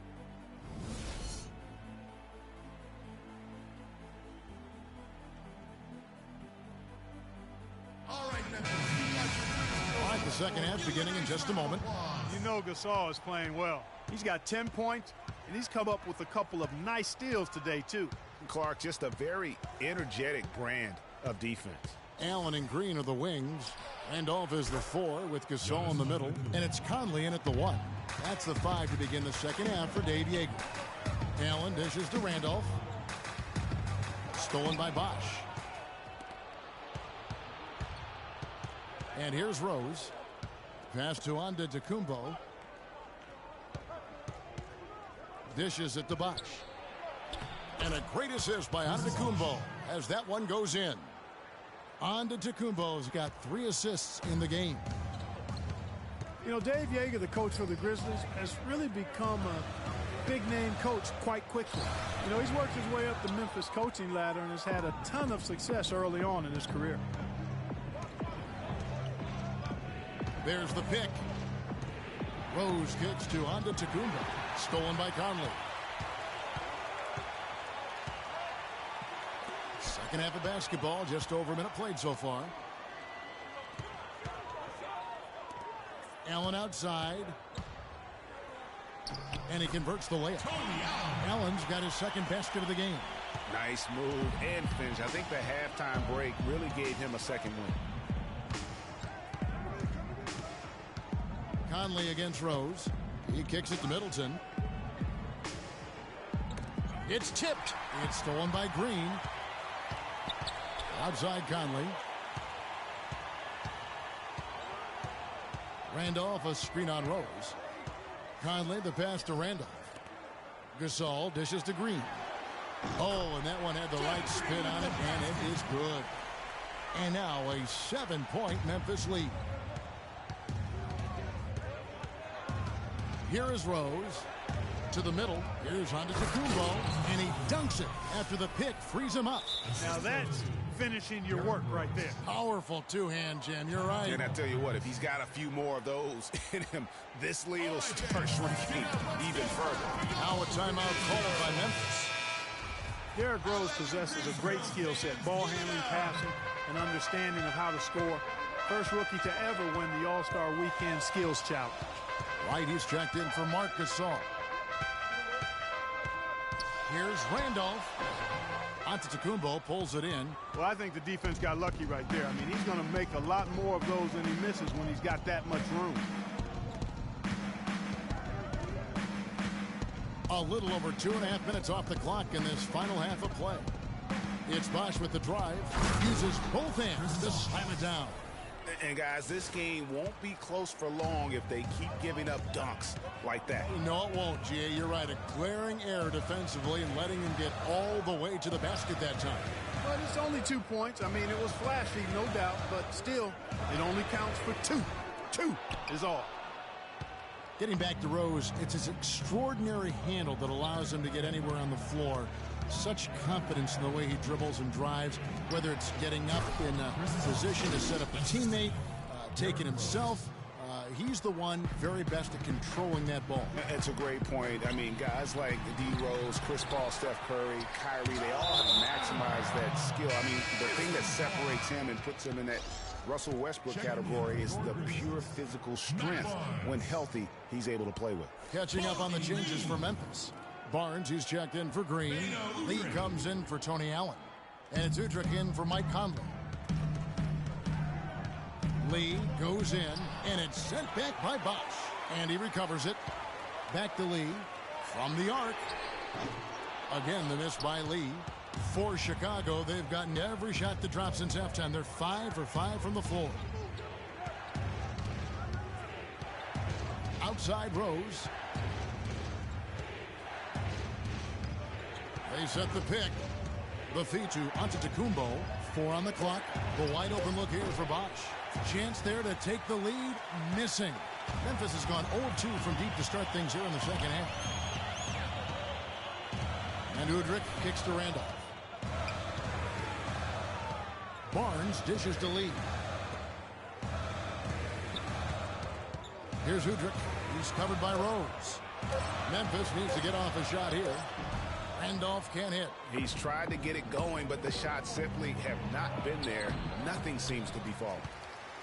Well, Memphis loves the grit and grind mentality of this Grizzlies team. We all know that. They are at their most fearsome, I think, right here in the Grindhouse. No doubt about it. Some names just stick, and everyone here knows when you say Grindhouse, you're talking about the FedEx Forum. Memphis so strong in this building. There's a good screen. Rose kicks to Antetokounmpo. Pass to Bosh. Nice pass, nice catch, and a resounding dunk. Oh, and look at how well he led him in there. Really, he passed him open for that deuce. Udrih, the pass to Lee. Stolen by Rose. It's good. This game is all even. Rose has got his second bucket tonight. Just impressed with the teamwork out there, setting the table for one another. 5 straight baskets, Greg, resulting from assists. They're playing as one unit out there. Randolph, no one around him. It's good. This time the assist from Udrih. 9 points for Zach Randolph. Clearly a 2-for-1 situation here, guys. Oh, without question, Greg. I mean, the wise move would be to get themselves a quick shot so they have an opportunity to get that 2-for-1. And Wright kicks to Antetokounmpo. So he gets the whistle. Contact on the way up, and 2 shots coming up. Yeah, easy call. Yeah, you can hear the smack all the way over here where we are. First trip to the line for him here. And some changes here for the Grizzlies. Marc Gasol's checked in for Wright. And it's Green in for Matt Barnes. So Chicago going with an almost entirely new group. Greg Oden, he's checked in for Bosh. KJ McDaniels comes in for Wright. Ricky Lito, he's checked in for Chris Middleton. And it's Tony Wroten in for Rose. Misses from close range.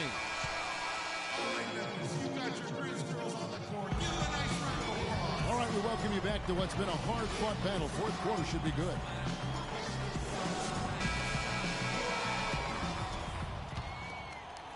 And so it's Memphis with it.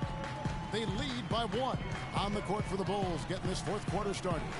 We've got Tony Roden. He's out there with Ricky Lito. McDaniels is out there with Oden. And how about the execution on that play? The screen was set up in exactly the right spot. And the finish wasn't too bad either.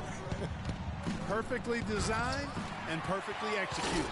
I like his tenacity getting to the basket there, even though the dunk rattled out. 99 times out of 100, you'll get the dunk or the foul. Not his best game, but they're still getting it done collectively. Here's Roden. And you talk about momentum. That sort of action delivers a type of energy to your team that you just can't quantify. You know what? I'm going to quantify it right now, Clark. And this is a close game, and that was something special. And really, Good try. in a game, you guys, in a game like this, though, when you have a chance to send a message, you do. And boy, did he ever on that play. And the replay, of course, presented by Kia. What a play. The pass to Jokic. Here's Lito. Here's the screen to the paint. Goes up off the pick. And he dunks it home. Watch out below. Get out of his way now. No way that he was going to slow him down. Yeah, he was not to be denied on that possession. Last season, the Bulls were a tough matchup. Solid margin of victory for them and never looked overwhelmed, Clark. Yeah, you know what? They're a team that's even-keeled, the type of team that can win anytime they take the floor. They have a system that works and good talent, actually excellent talent to make it special. That combination is a winning one. I think Doris Burke has something for us right now. Doris? Thanks, guys. I was able to hear Dave Yeager coaching his team during that break. He's looking for whatever they have left in the tank. He said, I know it's been a hard-fought game, but now's not the time to leave anything in reserve. If you're tired, come out. Otherwise, I expect you to be going all out, full speed. Guys? Conley gets the bucket. And the Grizzlies lead by 5. And you talk about the Bulls being able to beat anybody in the league. They did. They did that last season. One of only 3 teams to register one win against every other team in the league back in 2015. Just a little under 2.5 minutes have passed now here in the fourth. Gasol drives in. Offline with the baseline jumper. And, you know, getting back to that point about the Bulls beating every team in the league, only the Spurs and Warriors were the other teams to do that. It goes to show just how tough last year's Bulls squad was. And the Grizzlies leading by 5. Green kicks to Conley. Wright sets a screen to the paint. Gasol. And that one falls coming off Conley's feet. 12 points for Marc Gasol. That's the 10th straight point they've given up in the paint. And, you know, it doesn't matter how good your defense is on the perimeter if you're going to allow easy ones inside like that. Zach Randolph's checked in for the Grizzlies. And we're about 3 minutes into the fourth quarter. Antetokounmpo, a screen on Conley. Stolen by Randolph. And here we go. The Grizzlies on a fast break. And fouled hard that time. He'll get to the line and shoot 2. That one on Rose. So far in the game for Randolph, he has 9 points and 2 steals. Offensively, defensively, man, he has done it all. All hustle, non-stop effort. He just doesn't quit. Great resilience and relentlessness in his play. Bulls trail by 9. Wright with a screen on Randolph. And it's Antetokounmpo penetrating. And he dunks it down. That's what I like. A nice, strong finish inside. That's what he does. He's got that dunker mentality. My goodness, physicality personified right there. Able to just go up and finish over the biggest defender. Green dishes to Randolph from 18 feet away. No good off the back of the rim. And you know what? That's one of those heat checks if he's taking shots like that. Yeah, heat check or not, I don't care how hot he may or may not be. He's not making that one. Middleton outside. Bosch, a screen on Allen. Clock at 6. The kick out to Rose. It's rebounded by Memphis. Green's got his 4th rebound in this one. He feeds it to Conley. Now the dish to Randolph. Randolph can't get that one to fall. And since halftime, he has just been ice cold. Just can't seem to get anything to go his way. They grab their own miss. And Chris Bosh with the slam. Just lazy defense on the glass there. Well, nobody boxed out. Nobody put a body on anybody else. Things like that not only drive the coach crazy, that stuff gets under my skin. And a look now at how the offensive approach has been going here so far for the Grizzlies. Guys, the passing we've seen from them has been tremendous. Very unselfish. Yeah, but I also like the balance because they're doing a great job of getting inside and converting around the rim. I really like their aggressiveness. Now Rose. Antetokounmpo, a screen on Cotton. And it's Bosh in the corner. No good off the front iron. And the Grizzlies leading by 7. Kicks it to Allen. Pass to Randolph. And the rejection by Antetokounmpo. And he's able to get it back. It's going to take something special for them to come back now.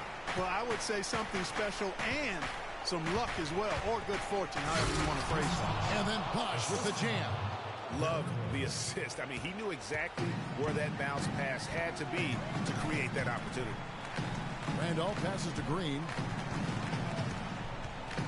Randolph a screen. Right with the double team. Here's Gasol. Lets it go from the baseline and nails it. And the Grizzlies lead by 7. And really, with every point from this point on, it seems like they're just closer to finishing this one off. If they haven't already done it. I mean, hey, it's been a tremendous all-around performance from this group. I don't think there's any question about that. That doesn't go either for Rose.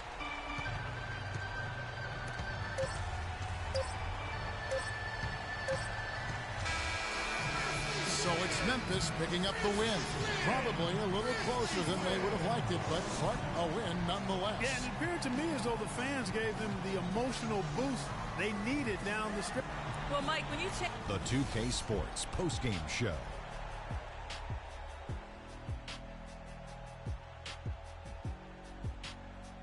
Thank you, Kevin. And now we get a chance to present our Jordan, Marc Gasol. Well, Marc Gasol is right in the middle of the conversation about the best. And that'll do it for this edition of the NBA on 2K.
It's the 2K Sports pregame show.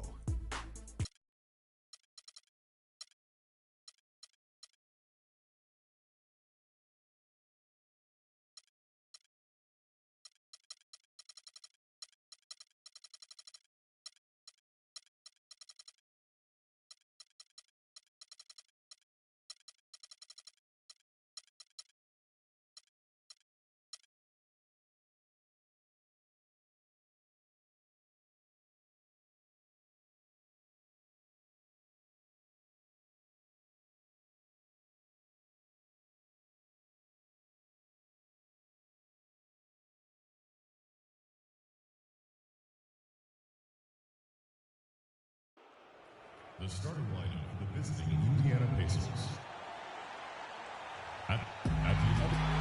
Starting in small. The Bulls play before the hometown crowd, and we've got it ready for you right here from Chicago.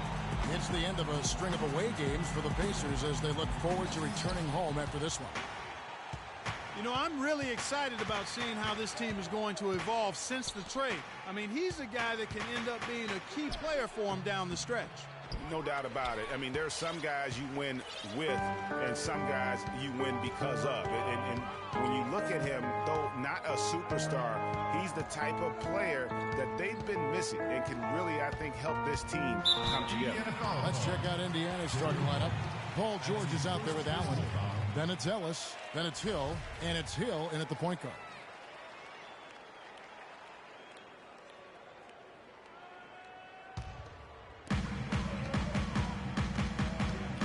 Here's Rose. And it's Antetokounmpo, top of the key. A wide open look here for Wright. And a great assist by Antetokounmpo as that one goes in. Well, we've always talked about how scary Giannis could be when his jumper is hitting grade. Every year, it seems to be improving. And last season, Kevin, he shot just under 50% from the floor, so that's a huge jump for him. Now, here's Rose. And that's out of bounds. Chicago will retain possession. Well, close to picking that one off. Still a nice play to make sure that pass didn't reach its target. Bosh kicks to Middleton. Can't get it to go. Ellis with some nice D. You know, for Giannis, it's not that he's just getting to the rim as to why his field goal percentage is up. I mean, the last part of the season, his mid-range shooting percentage went up from 30% to over 50%. Here's Antetokounmpo. Paul George making his last shot. Antetokounmpo dishes to Wright. Bosh passes to Rose. Cans the shot from the wing. That was a textbook shot from Rose and pretty to boot. On defense, the Bulls. And Giannis is already hard to guard, but if he can reliably hurt you over the top, then a lot of nightmares will be realized in the NBA. Incredible that he's improved as much as he has in this short amount of time. For Chicago, they've gone 2 of 3 here to start out the game. Wright with it. George picks him up. Bosh kicks to Wright. Drills it from outside. Wright's got 5 now. Great pass by Bosh there. For Indiana, they've gone 1 of 3 from the field to start this one so far. Wright against George. From the left block, and that's off the glass and in. George has got his second basket. I tell you what, guys, it's going to be a tough day on this defense if he's got the A game rolling tonight. Bosh, a screen on Allen, and it's Antetokounmpo penetrated. The shot by Middleton, wide open. Basket is good. The assist from Bosh. Bosh has got his 3rd assist on the night. And here in the first, about 3 minutes in, pick up by Hill. From the wing, no good. Now Chicago takes it the other way. They come into this one following the loss to the Grizzlies. And I really felt in watching that game that they needed to abandon the three-point shot. It wasn't there. The percentage was horrific, but yet they continued to try and knock them down. And I really think that's what did them in. I mean, sometimes it's just not there for you on the perimeter, and you can't try to shoot yourself out of a bad shooting night from outside. Chicago shooting their first shots from the stripe in this game. And guys, the Greek Freak really improved his numbers across the board last season. Giannis was up in every measurable category except three-point percentage. He's really improved his shooting, though, overall. The three ball still eludes him a little bit here and there. But what I like, Kevin, is his aggressiveness. That's what's making the difference in his game right now. Here's Rose after Indiana gets the three. There's a screen. The kick out to Bosch. Shot clock at 6. Right from outside. It's rebounded by Indiana. Outplayed in the previous game on their schedule, losing to Sacramento. And the issues they had defensively, in part, I thought, was a huge factor. Really compounded, I think, because it was a road game for them. Well, you know, they gave the crowd a bunch to cheer about. And when you do that, you put yourself in a really tough position trying to come away with the road win. You know, going back to Giannis, he has the physical makeup and skill set to be a triple-double guy. I mean, there's no reason that he shouldn't be able to fulfill his potential, except consistency. That's the area he's got to tighten up. So Chicago ends up going with the new group. C.J. Miles, he's checked in for the Pacers. Come on, Chicago. Now here's Roten. He's guarded by Stuckey. And there's the 3-second violation. While we have a moment here, let's reveal the teams that have been holding opponents to the fewest points this month. Number 1, the Bulls. And they've just been on a defensive tear. I mean, allowing so few points. And really, I think it's the energy with which they play. And so here is Indiana, trailing by 2.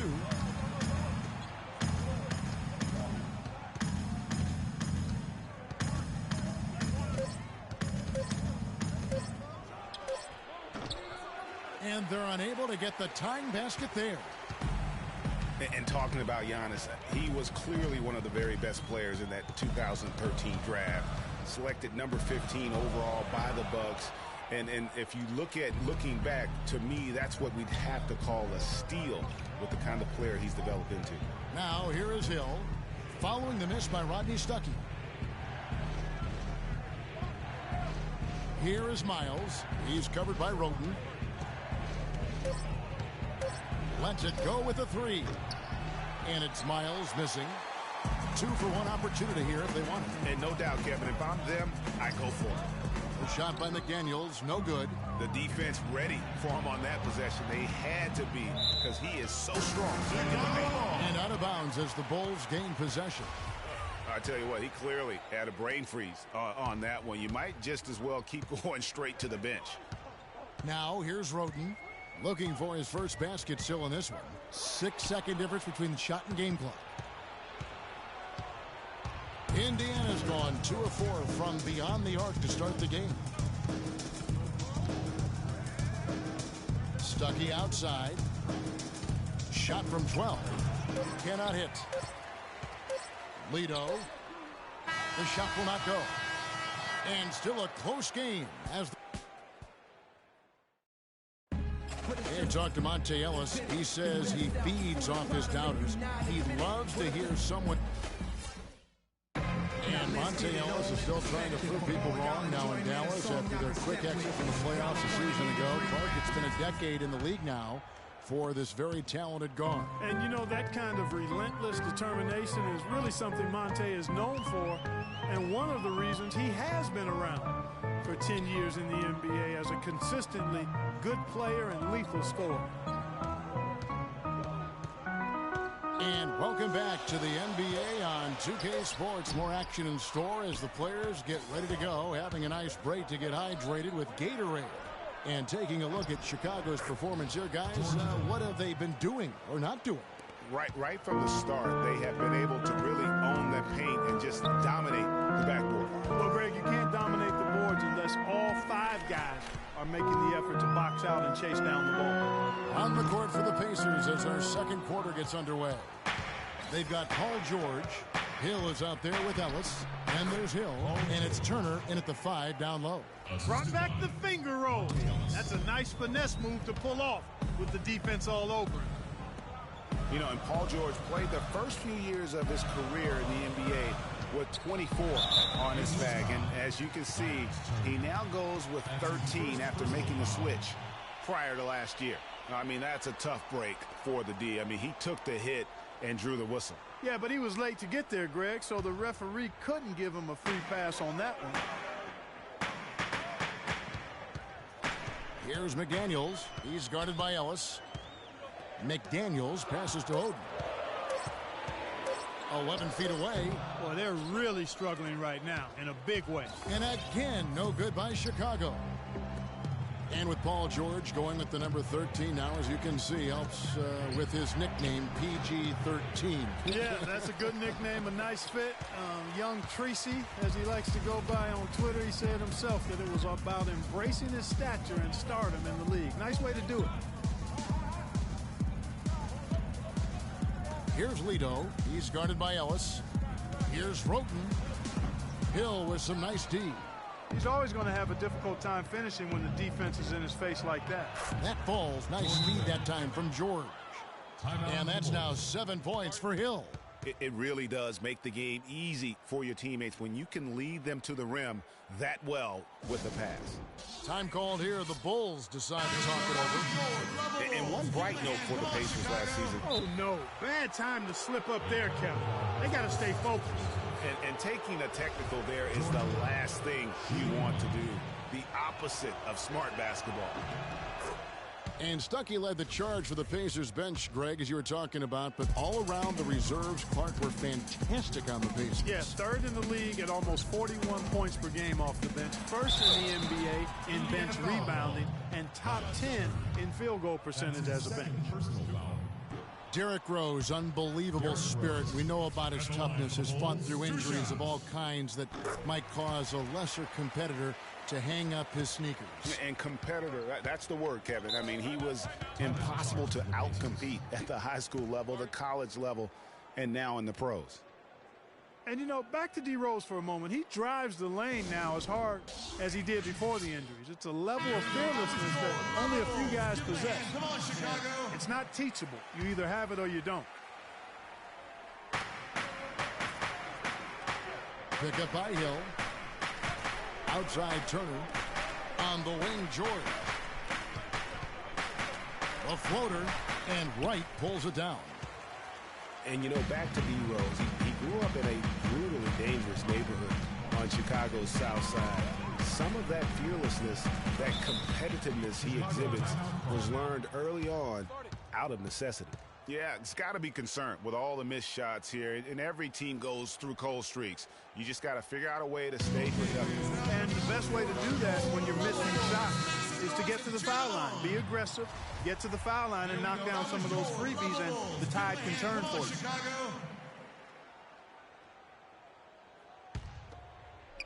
We're just over 2.5 minutes into the second quarter. Clock at 6.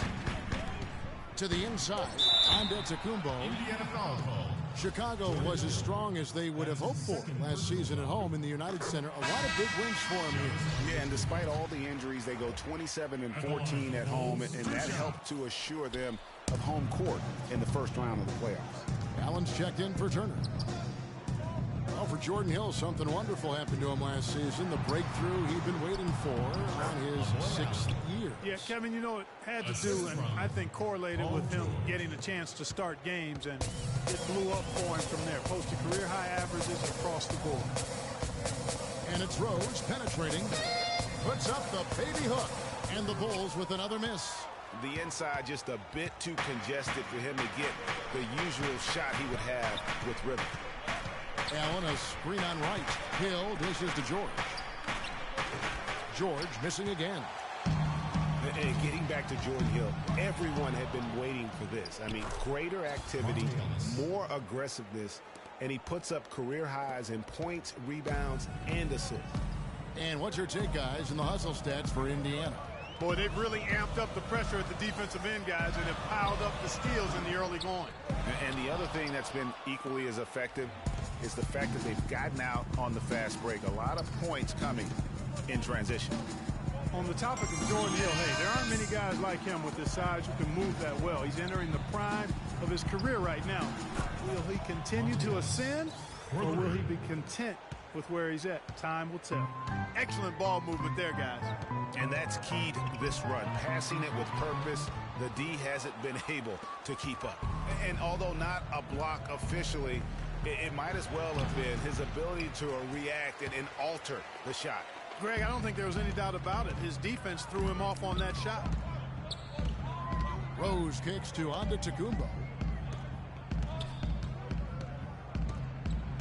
Wright sets a screen, and it's Antetokounmpo penetrating. And guys, that's one of the more basic plays in anybody's playbook, but not to mention also truly one of the best. And Greg, the pick frees him up, and Clark, the dunk, caps it off. Well, you know, for me, guys, it's all about positioning and anticipation on those screen plays, and they got it right there. It's back to Hill. From deep three-point range, and the whistle blows. It's going to be on Jordan Hill. And that'll be his third foul so far. Indiana making some changes. Hill, he's checked in for Paul George. C.J. Miles comes in for Ellis. Rodney Stuckey subbed in for George Hill. And then Bosh with the jam. Major league big boy throwdown right there. And he keeps a tight grip on that rim after the finish. Yeah, maybe that'll give them a little bit of that swagger that they seem to have lost. Ahead. Rose, no good. Well, he won't miss many of those, especially with the defender not in the best of positions there. From about 16, Hill, no good. The defense better not make a habit of giving him that shot. I mean, he doesn't miss many of them.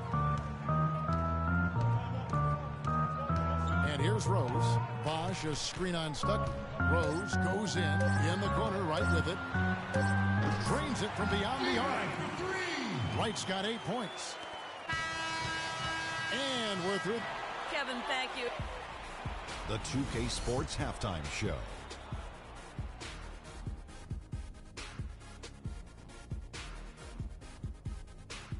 Welcome back, folks. Ernie Johnson here along with Shaquille. For the Pacers, the first quarter was pretty even. They never got too far behind as their... And now, folks, it's just about time for the third quarter to begin. We will...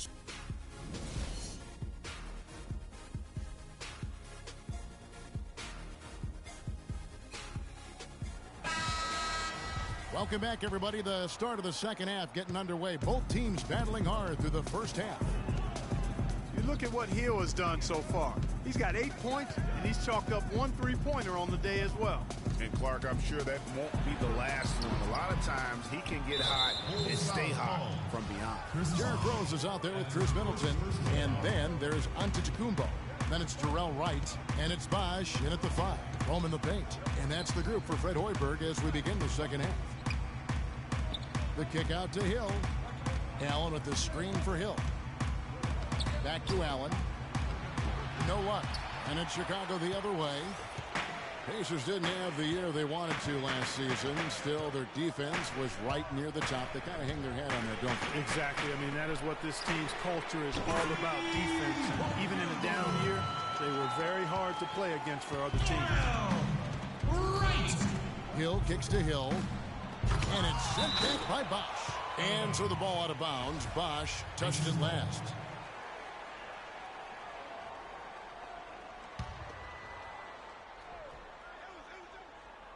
Second half rolling along now. About a minute played here. Hill kicks to Hill. Hill, a screen on Rose. Inside. Here's Allen, but he stays with it. Tries again. Starting to get restless here. 0 for 4 to start the second half. Turner's checked in for Hill. Miles Turner.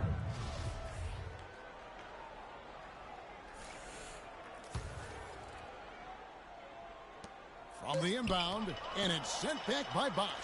Oof, ugly start to the second half. They're still scoreless in their first 5 attempts. Outside Rose.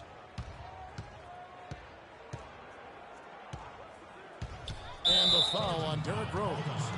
That is his first foul of the game. And you can tolerate gaffes like that sometimes, but in a close game, man, I tell you what, that really hurts. Hill against Rose. Hill passes to George. Kicks to Turner. And lots of contact there. Missing the shot. He'll shoot 2. It goes on Giannis Antetokounmpo. And no doubt last season the Bulls were clearly preparing for the playoffs. They played their rookies but added a lot of playoff seasoned veterans to that roster. As you mentioned, the Bulls added veteran leaders last season. Pau Gasol was the notable one. 11 Bulls Clark had playoff experience prior to their postseason run a season ago. And that's invaluable, Kevin, to have that kind of experience. I mean, having Gasol, two-time champion in the locker room, big, as is having almost a dozen guys who understand the intensity and the details that playoff basketball requires. Here's Middleton. Another miss by Middleton. I tell you what, folks, I bet he won't miss that shot next time he takes it. George dishes to Hill. Turner with a screen on Middleton. Wright with the double team. And it's Turner off the drive. Good. The assist goes to Hill. And the Pacers lead by 1. I like his composure there under pressure as he was being double teamed. Terrific pass. Rose gets the bucket. Hard to get that one off with the size difference there. That makes it a tough individual matchup for him, especially down low. Well, took on the big guys going in there and challenging them like he did. But boy, that was a nice job. Solomon Hill, he's checked in for Indiana. Stuckey comes in for Ellis. Indiana's gone 3 of 7 tonight from three-point territory. Give him a hand. Come on, Chicago. They set the pick. Here's Stuckey. Count the bucket, coming off a perfectly placed assist. Clark, third quarter here, and 5 lead changes so far. Yeah, it's really been a bit of a tug of war. Back and forth we go. And guys, neither team has been able to pull away. Antetokounmpo kicks to Rose. Another 3 for Chicago. They're relying on their three-point shooting and getting pretty good results right now. You're right. 3 of their last 5 makes are from beyond the arc. Stuckey drives inside. And the rejection by Antetokounmpo. And they get it back. And the shot is good. And that putback about as easy a bucket as you're going to get. Exactly what happens when you don't box out, Greg. Well, Chicago has gone 2 of 2 from long range in the third quarter so far. Wright sets a screen. Antetokounmpo kicks to Wright. Bosh going around him. The Pacers pull it in. And going against Chicago, their first meeting of the season. Pass to Hill. He dishes it to Stuckey. Looking for Allen. He gets it there. And he uses the glass on the layup. Another bucket down low. They've been the aggressors, taking the ball inside and attacking at the rim. You're exactly right. It's been all good at one end, and let's be diplomatic and just say not so good at the other end. And there's the foul. It's going to go on Solomon Hill. That is his first foul of the game. Some changes for Indiana. Hill, he's checked in for Lavoy Allen. And it's C.J. Miles in for George Hill. Lito kicks to Bass to the inside. The shot is off. George with the defensive effort. And, you know, for Brandon Bass, such a big asset to Boston last year, and of course to make the playoffs, especially after the Celtics had traded away several key veterans. His toughness, his strong mid-range game, that all helped. Here's Lito. He's guarded by Hill. Bass with a screen for Roten. Passes it to Lito. 6 on the shot clock. To the inside. Here's Oden. Got a piece of it. Now here's Stuckey. He's covered by Roten. Stuckey into the lane. Hill has the open look. Second shot opportunity. And it's going to be 2 free throws. Drew contact on the shot. The Pacers have shot 2 of 3 from the free throw line tonight. And if we want to take a look back, they converted about 76% from the line.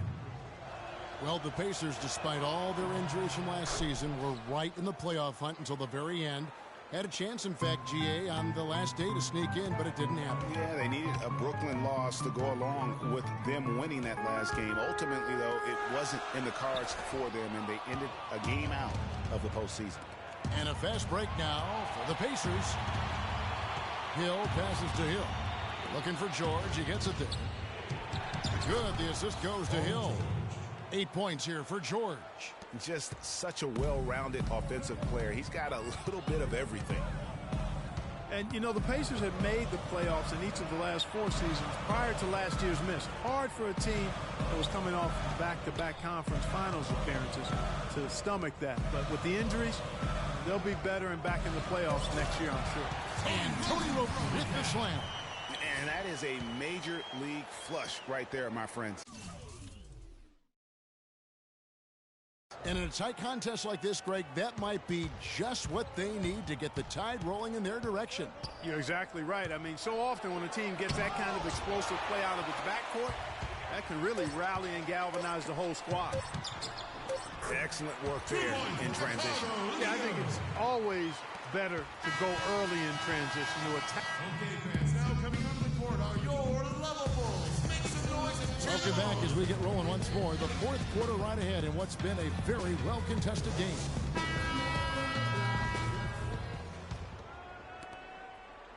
Indiana leading. Okay, now let's reset our lineups courtesy of Gatorade, all fueled up and ready to go for this 4th quarter. On the court for Indiana, we've got George Hill. Hill is out there with Lavoy Allen. Then there's Ellis, and it's Miles in at the small forward. Here's Lido to the paint, Oden, and he makes good on the layup. That's a brain freeze right there from the entire defense. Now is not the time to lose your focus. Here's Hill, and it is flushed down with a nice jam. Well, he's an undersized center, but he more than makes up for it with some serious leaping ability. Roten kicks to Bass. A great 1-2 punch. Beautiful pass and nasty jam. Went for the two-hander on that slam. That's where the weight room comes into play, Kevin. I think some urgency from him there. I think he's sensing that this is a critical time in the game, fellas. Hey, they got the shot they wanted off of that pick, but it just doesn't fall. Yeah, it didn't go down, but you'll take that shot every single time, Greg. That's good offense. And it's coming easy for them right now. 5 baskets in a row in the paint. And I say, hey, if it keeps working, go to it. Stay with it. I mean, until the defense responds and provides more resistance, keep making them pay. You might not have expected him to go for the steal there. But boy, oh boy, did it ever work out for him. Yeah, and I love that. I mean, at this stage of a tight game, all too often teams play not to lose, and they wouldn't be in the lead right now if he hadn't taken a chance there. And let's get this update now from Doris Burke, who's across the way on the sideline. Hey, Kevin, during that last break, I heard Frank Vogel addressing his team. They've been getting torched with all these shots from long range, and he simply said, we can't lose track of their shooters, guys. We're over-helping inside, and it's leaving them wide open. Can they make the adjustment, guys? Thanks, Doris. Just about 1.5 minutes gone by here in the 4th. 6 to shoot. Hill dishes to Hill. Here's Allen. And so he draws the foul on the shot. A trip to the line to shoot 2. Bulls made the postseason for the 10th time in their last 11 seasons. Last year, they have become a fixture, Greg, in the playoffs in the East. And how about last season, Kevin, had that interdivision matchup in their first round against the up-and-coming Bucks. Some hiccups form in that series, but they were able to prevail. Shot by Oden is no good. Frozen. Guys just ice cold, unable to contribute offensively. Screen by Ellis. Stolen by McDaniels. Lido, the pass to Bass. Oh! And guys,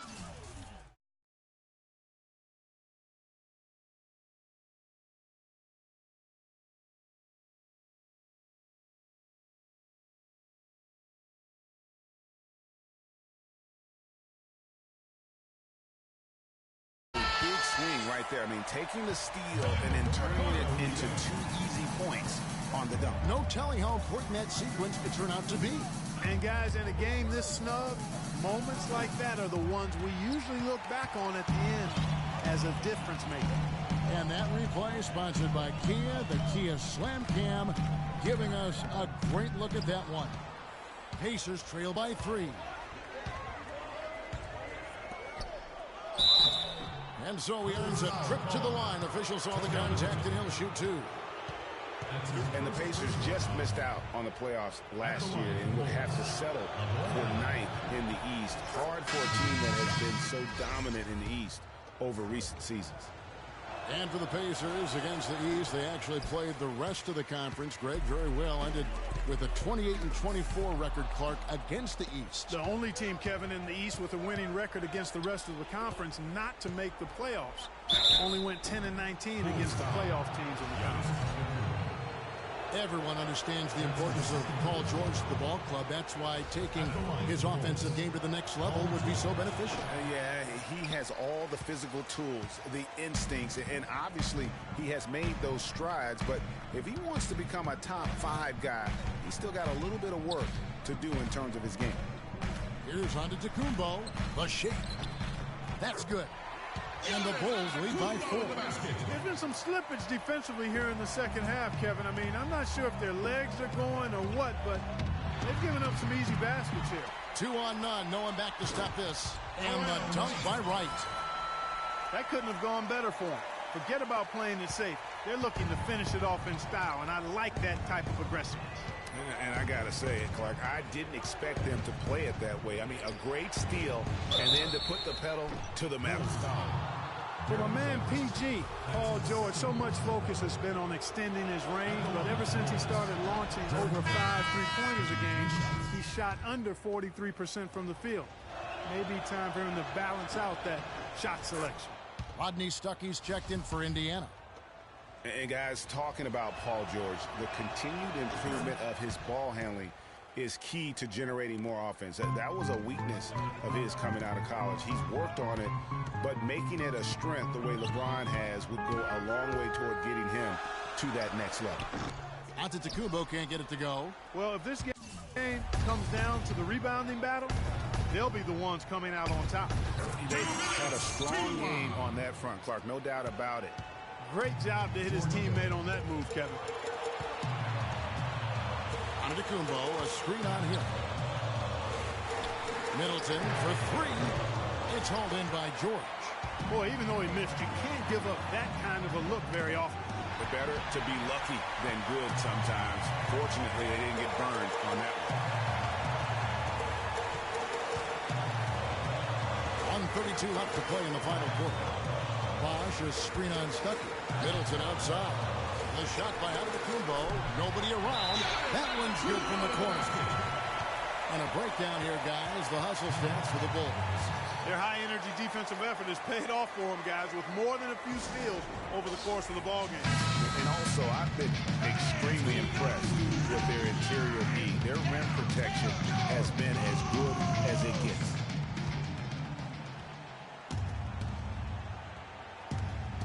.124 left in the fourth. And the basket by Hill. And you're starting to see some tired legs on those defenders as we come down the stretch here, Clark. Rose against Hill. Rose kicks to Antetokounmpo. Bosh, the screen. Antetokounmpo dishes to Rose. Just 4 to shoot. And lots of contact there. Missing the shot. He'll shoot 2. Looking at the game Rose has been having, he's got 8 points, and he's added a steal to his stat line also. You know what? The number is not huge, but he has been doing some valuable defensive work for them. And so he drops them both. It's a 3-point game. In a crucial spot, he is always so solid at the line. He rarely wastes those opportunities. Timeout call the Pacers. They're losing by 3. There's a minute left in the fourth quarter of this one.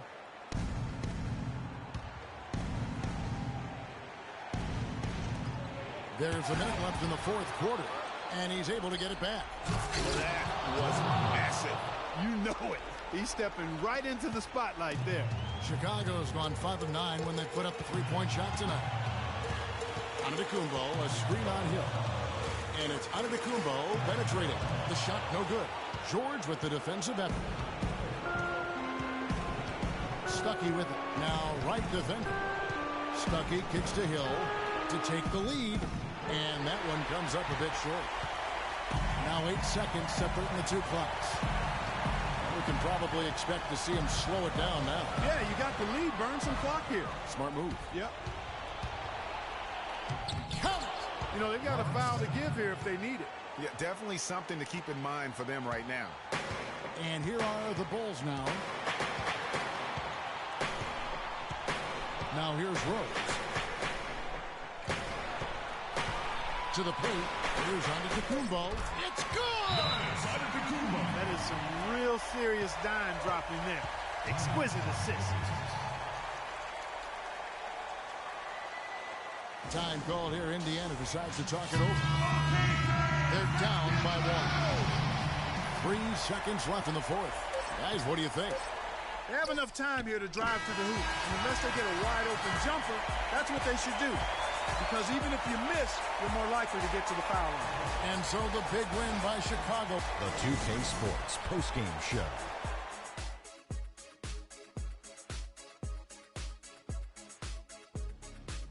Kevin, thank you. So why don't we take a look now at He was dead on from the field tonight, guys. I'd call his performance economical because there was... And that'll do it for our broadcast tonight. Hope you enjoy.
It's the 2K Sports pregame show. Greetings, everybody. Welcome to 2K Sports. I'm Ernie Johnson, and it is my pleasure to be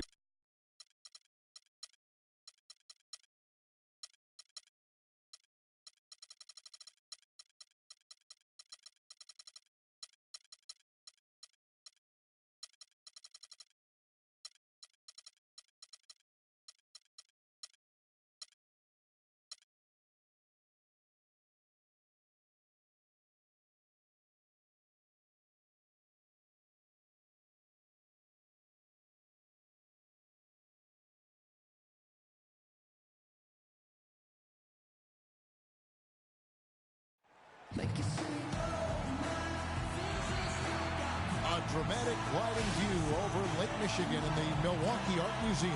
Isn't that something? The Bulls are looking to defeat their Eastern Conference rival going into this one. It's a one-game reprieve at home for the Bucks. Here with their Milwaukee fans, and then back on the road. And, of course, Rudy Gobert. He won't be an option for them. Well, to say the deal changes the look and feel of this franchise is stating the obvious. I mean, they are a vastly different team than they were a few days ago. Obviously looking long-term rather than the short-term. Exactly. I mean, trading away a player with his talents is clearly a big picture deal. I mean, you have to balance fit and talent as well as upside, and then to throw in the financial consideration. So this is more than just about the player. Let's check out Chicago's starting lineup. They've got Wright. Chris Bosh is out there with Antetokounmpo. Then it's Chris Middleton, and it's Rose in at point guard. And very little fight put up by the defense as he made his way to the bucket for the jam. They did seem to take the cautious approach, Greg, when it came to defending that one. You're right.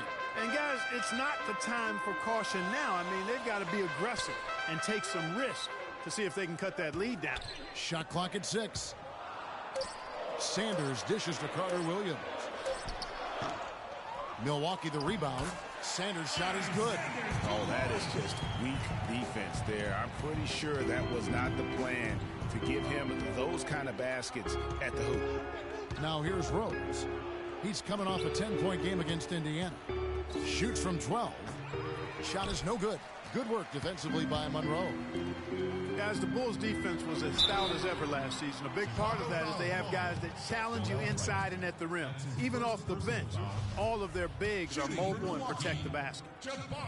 Talking about the Bulls and their rim protection, they had the lowest opponent field goal percentage on shots right at the rim. Yeah, and it helps when you compare 7-footers down low. It's not just the bigs, though. Even the perimeter players will track back and challenge at the rim. Really a total team effort. Now, here's Antetokounmpo. He had 13 points in the win against Indiana. And that's such solid, fundamental basketball on display right there, guys. You talk about it all the time, Greg. Yeah, great use of the pick to set up the dunk. And, guys, it was a terrific understanding between teammates that made that possible. They really did read each other well there. It's not winning basketball when you're attempting shots like that.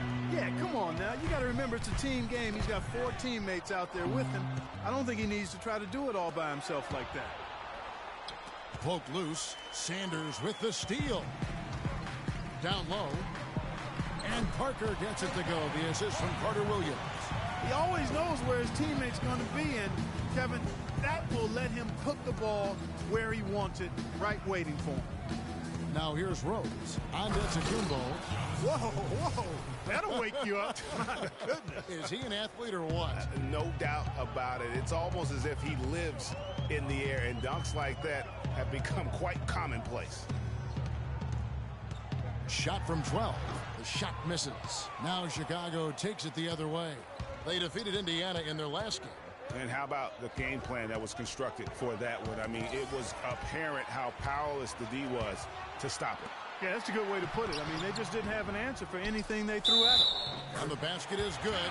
Got it to go through on the contact, so a free throw coming up. A great opportunity for a three-point play. A different look for Milwaukee. Plumlee is checked in for Sanders. Gibson comes in for Greg Monroe. And it's Mayo in for Butler. And, you know, the Bucks took a nice step by making it to the playoffs last season, but their ultimate goal is to win the division. They'll need to play better against the rest of the division in order to do that. Bosh can't hit. That's not a sight you see very often. I mean, he has a great feel for that jump shot, especially when he's open.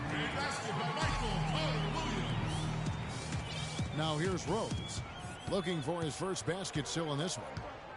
Greg, as you said, last year the Bucks didn't have the easy time against the rest of the Central Division. They only went 7-11 against them. And listen, anytime you have powerhouse teams in your division, every game means that much more. Not only for winning the division, but just staying in the playoff picture.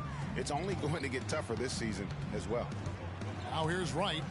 Last time out he had 13 points. Bosh, the screen. The shot by Middleton, wide open. Sinks the triple. And he came off that screen, and the D just didn't get over the top of it. Yep, weren't there in time enough to challenge Greg, and when that's the case, you can mark those up for him. Here's Carter Williams in the game against Philadelphia. Very impressive. And let's take a moment to look at some stats for Chris Bosh. He had a strong showing last season. Averaged 21 points a game, 7 rebounds, and 2 assists. And he led the charge when it came to scoring, led the team. Yeah, he shot the lights out all year long from a variety of spots on the floor. And the Bucks making a change here. Booker's checked in. Outside Mayo, pass to Booker. He dishes it to Carter Williams. Outside Mayo. Goes up the baseline. The rebound by Roten. The Bulls leading by 3. Bass, a screen on Carter Williams. Off the screen and finished off by Bass. This guy is a high flyer. I mean, especially for a power forward, and he needs to be as an undersized player. And here is Carter Williams. Mayo left side. And they get it. Again, Mayo missing. Bulls have gotten 7 of their first 10 attempts to fall so far. Excellent pace to their offense. Oden a screen. Off the pick. And it's Roten finishing it off. And they continue to add to their lead. They might be ready to pull away. No surprise from my end. I mean, they've been really good, and they're looking even better at this moment. Now here's Carter Williams. He's covered by Roten, and Tony Roten gets the whistle there.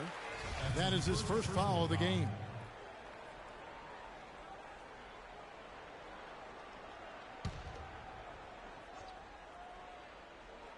Here's Carter Williams.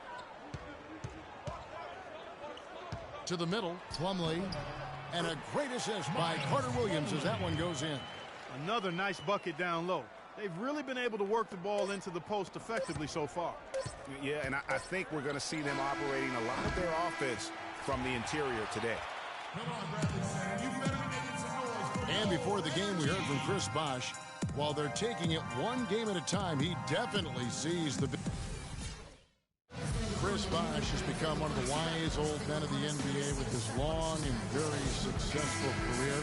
Clark, there's a lot to be said for knowing what's coming and knowing how to handle it. Well, he is indeed one of the elder statesmen of the league with his 2 rings and dozen-plus years, but he's also a very smart player to begin with. High IQ. Combine those 2 things, and you sometimes get 21 and 7, like Bosh is still delivering for Miami. All right, the second quarter beginning in just a moment. And guys, what's your take on the Bulls so far? I tell you what, defensively, they have been in tune with one another as intense as I've seen. Yeah, nice job helping out on the rotations and drives, doing really good work at the defensive end. On the court right now, second quarter for the Bulls. Oden out there with Brandon Bass. Then there's Ricky Lido. Then it's Terrence Ross. And it's Roten in at the 1. Well, Milwaukee last year became just the 9th team in NBA history to go from Greg being the worst in the league to a playoff team. Unbelievable what they accomplished. And they had a tough matchup in the first round with the playoff season Bulls, however. Things didn't go well, but they did get some valuable experience from that effort. No one near Mayo as he lets it go. The shot's good on the assist by Butler. Boy, that was a rugged screen set there, fellas, and the defense didn't even try to go through that one. In the corner, it's Bass. Here's Roten. And Ross with the slam. And check out the bounce. Oh, bounce to the outs. Clark, how about that? Yeah. All right, You showing said him it, off Kevin. right there. Good move. You said it, my man. He's a highlight reel waiting to happen. The shot by Butler. Nobody around. And another three for Milwaukee. Well, as you said, guys, I mean, the Bucks struggled early in their series against the Bulls, but they got the momentum and forced a game 6, but then were blown out at home to end the series. Ended up losing by 54. That's right, 54. Wow. Ross in the corner. Clock at 6. And the foul called on Terrence Ross. That is his first foul of the game. Parker's checked in for O.J. Mayer. And Booker kicks to Butler. And it's Sanders, top of the key. Feeds to Booker. There's the screen. Passes to Monroe. And the go-ahead bucket, no good. And as you said, the Bucks lost on their home floor.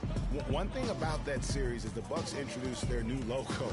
They gave away free playoff tickets to anyone that turns in their old red gear. Not a bad deal in my book. And really, he epitomizes what a point guard should be. I mean, his skill as a passer might actually be matched by that creativity he shows around the rim. Well, judging by that jam, Greg, I'd say you're absolutely right. Boy, that's a nice surge for them just when they needed it in a game that was so tight. A nice shot by Booker. Booker's got the game tied up here for the Bucks. Nice pass. He got the ball right into his teammate's shooting pocket. On time and on target. And it's Rose penetrating, and he goes in for the dunk. Solid on the one-hand throw down there. You know, Clark, when it's a tight ball game like this, he's the guy they want with the ball. Yep. Yeah, and one reason why, I just don't know that I've ever seen him miss a play like that. And Sanders throws it down. Oh, I love that dish down low. For Chicago, they've gone a perfect 4 of 4 since the second quarter began. Perfect from the field. And here in the second quarter of action as we approach 4 minutes played. Here's Parker. And it's going to be 2 free throws. Drew contact on the shot. And Jabari Parker, as a rookie, drafted number 2 overall behind Andrew Wiggins. Clark, there was much debate about which of these players, which of these prospects would be better NBA players. What do you think? Well, I think both showed they're very capable of being stars in the league. Parker got off to a great start, averaging 30 minutes a game until, unfortunately, he had the ACL injury. And Wiggins, conversely, went on to have a big-time season, winning Rookie of the Year. Milwaukee has gone 3 of 6 tonight when they've let it fly from downtown. And the foul on Derrick Rose. That is his first foul of the game. On defense, Chicago. Carter Williams sets a screen for Parker. 3-pointers, Butler. That drops, and it comes off an assist from Parker. And that's now 6 points for Jimmy Butler. Gibson against Rose.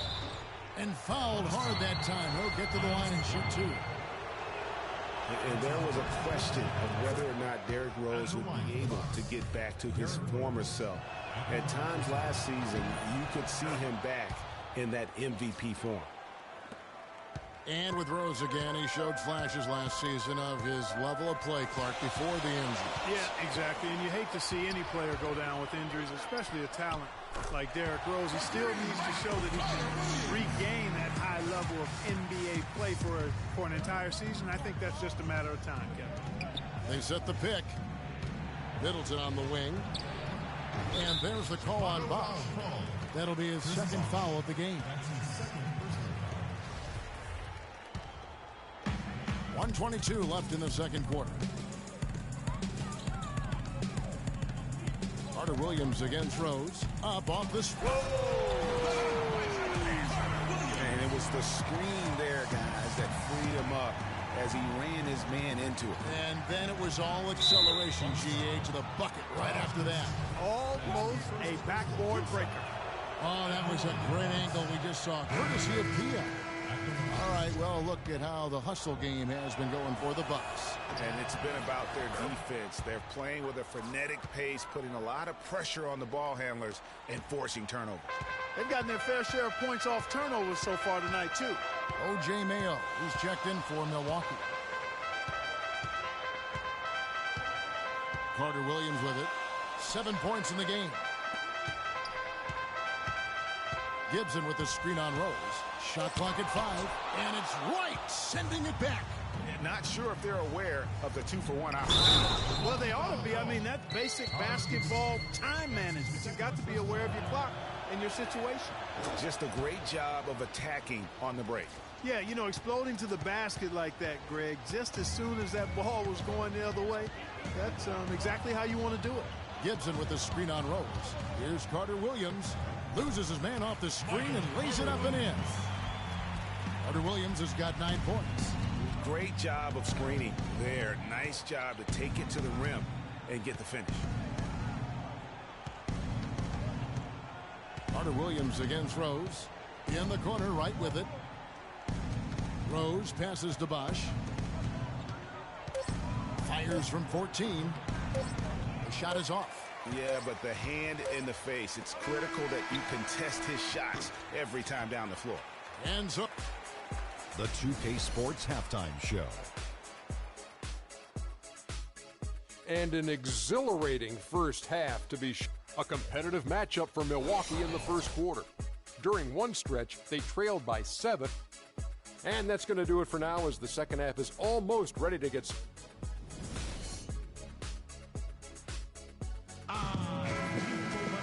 Welcome back, everyone. The second half about to get underway, and it's been a close one so far.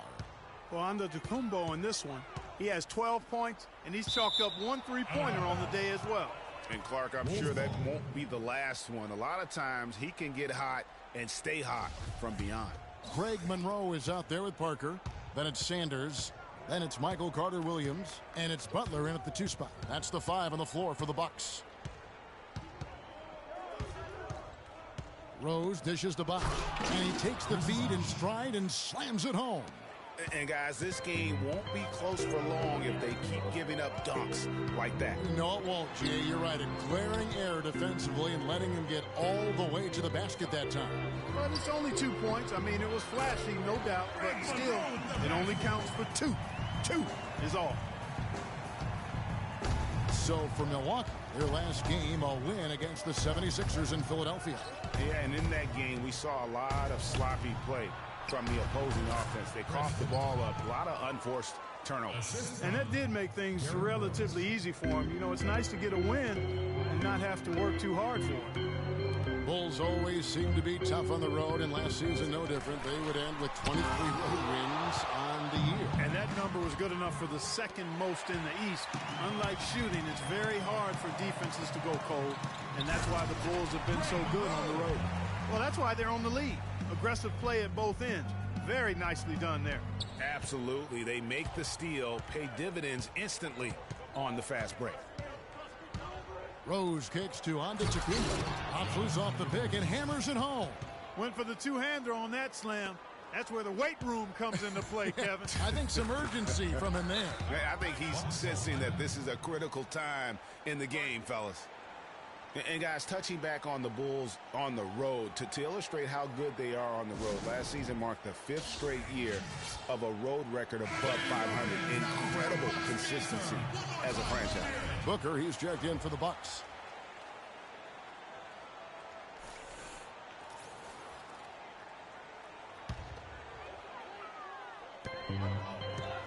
Here's Carter Williams. It's good. That basket, he's now 5 for 9. Yeah, you know, here's another stat for the Bulls on the road. Since 2010, when Tom Thibodeau took over, the Bulls have won almost 60% of their road games. That's impressive. Rose. Foul call that time on the way up. That'll give him 2 chances at the free throw line here. Derrick Rose has certainly piled up the awards for such a young player, starting with Rookie of the Year, the 111 first place votes to only 5 for the runner-up. We know about his MVP, and that just shines out so brightly for him. And how about he and Michael Jordan, the only MVPs in Chicago Bulls history? Carter Williams kicks to Monroe. And a great assist by Carter Williams as that one goes in. Carter Williams has got 3 assists in the game. There's a screen. Down low, off the pick. And the slam dunk by Antetokounmpo. His eyes just simply light up when he gets that close to the bucket. And you just know what he's going to do with the basketball. You know, looking back to Rose's MVP award, his stats were on another planet that year. He was only the 3rd player to record 2,000 points and 600 assists in a single season since 1973. The other 2, LeBron James and Michael Jordan. Plays it in off the breakaway. 8 points for Larry Sanders. And a great job of taking advantage of the steal there to get those easy ones in transition. You know, that's exactly how you draw it up, Greg, on the board. I mean, good defensive work, aggressive play in the open court. Those 2 things are hand in glove when they work together. And the rejection by Antetokounmpo. In transition, here come the Bulls. And he finishes it off with a one-handed jam. Right back to the basics there, using the one-hand slam for that one. Doesn't he make the basics look pretty exceptional? Yeah, he does. They look sweet when he does them. And he better stay with those basics because this game is still yet to be determined. You know, in talking about D-Rose, I don't think the individual awards mean much to him. He's about trying to help his team win championships. And that's the kind of mindset he has to continue to display. A different look for Milwaukee. Plumlee, he's checked in for Sanders. Gibson comes in for Greg Monroe. And it's Mayo in for Michael Carter Williams. So Chicago going with an almost entirely new group. Greg Oden, he's checked in for Bosh. Pass comes in for Giannis Antetokounmpo. Lito's checked in for Chris Middleton. And it's Tony Wroten in for Derrick Rose. Right outside. Wroten the pass to Oden. For the lead, and there's the whistle. Fouled hard on the shot. He'll go to the line. And now let's go to the 2K leaderboard. What a month it's been for these teams defensively. Number 1, the Bulls. And they've just been on a defensive tear. I mean, allowing so few points. And really, I think it's the energy with which they play. And really, the Bulls weathered a lot of injuries last season and still had a good showing in the East. Came away with the 3 seed when many thought they would sink down after missing so many games from key players. And the Bulls making a change here. Ross is checked in. No good from Booker. Chicago trailing here. Wroten kicks to Lito. That one wide left. And the Bulls did end up with the 3rd seed in the East. 33 of their 50 wins last year, Clark, coming in the Eastern Conference. But it wasn't an even distribution of those wins for the Bulls. Against their own division in the Southeast, they played 500 basketball. They got their good in-conference record from feasting on the Atlantic teams, taking 16 wins in 18 games against that division. Plumlee, how's that for an answer? Right back with the dunk. Guys, close one here. No team getting a huge advantage. Yeah, that's exactly right. I mean, there have already been 5 lead changes, but nobody taking control of it. Yeah, tooth-and-nail fight so far, guys. These sides match up really well. You know, that's a case there, Kevin, of him making a pass to a spot, and then he let his teammate run right into it. Well executed. The feed to Booker. There's 37 seconds left in the 3rd quarter. Oh, excellent interior D to force the miss. His defensive ability is a big factor. I mean, there's no denying that. Here's Oden. He dents the rim with a 2-handed slam. Wow. Fellas, that 2-hand monster slam was vicious. I don't think there was anyone, and I mean anyone, that could have stopped him on that one. I tell you what, I'm glad they didn't try because somebody might have got their feelings hurt. It's O.J. Mayo on the wing. Just 4 to shoot. Here's Gibson. Can't connect from short range. And we've reached the... All right, we welcome you back to what's been a hard-fought battle. 4th quarter should be good.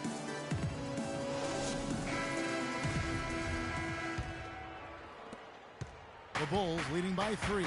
A moment now to reset the lineups, brought to us by Gatorade. All fueled up here for the 4th quarter. So for Chicago right now, we've got Oden, Terrence Ross is out there with Brandon Bass. Then there's Ricky Lito, and it's Roten in at the 1 spot. Parker outside. The drive by Monroe. That drops, and it comes off an assist from Parker. 8 points for Greg Monroe. Into the Bulls, shooting has been out of this world. 74% from the field. Oden, a screen on Carter Williams. Dishes it to Lito. And the Bulls tack on 2 more. And the crisp passing has opened things up for them offensively. 10 straight points off assists. That's very impressive, and it also makes the game easy and fun to watch. And it's Chicago with the rebound. Well, the effort was there, but he just couldn't quite fight his way through traffic.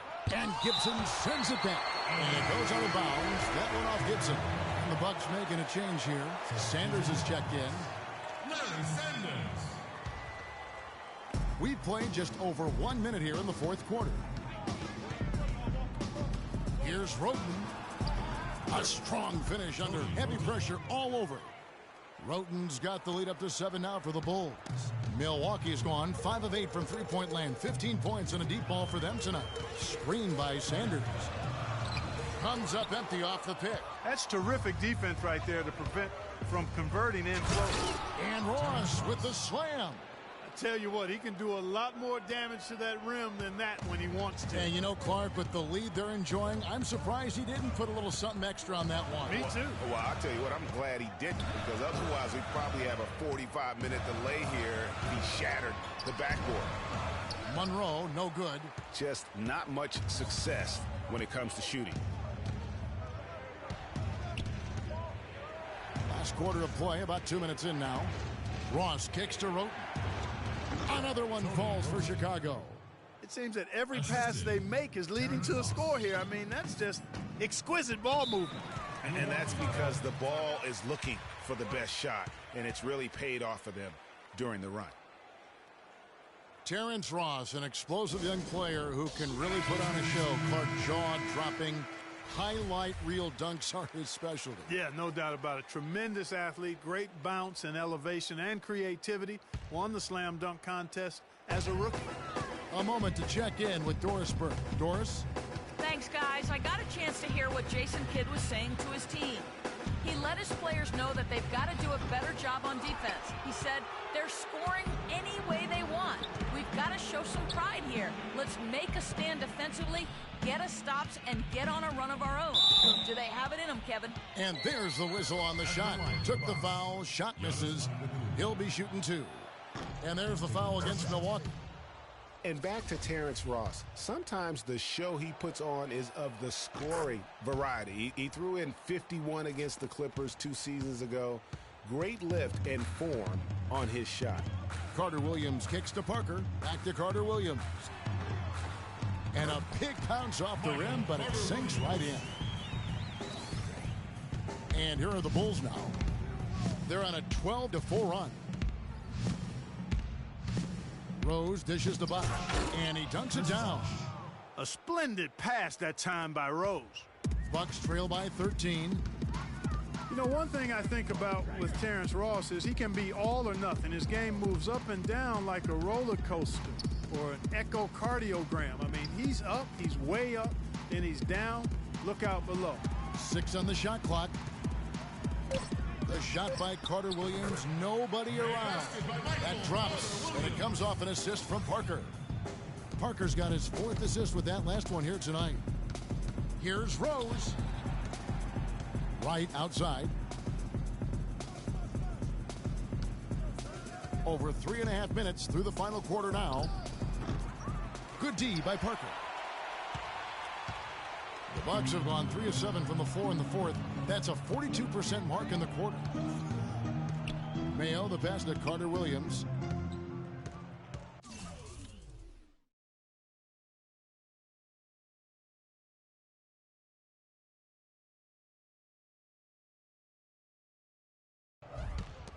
Shoots from 12.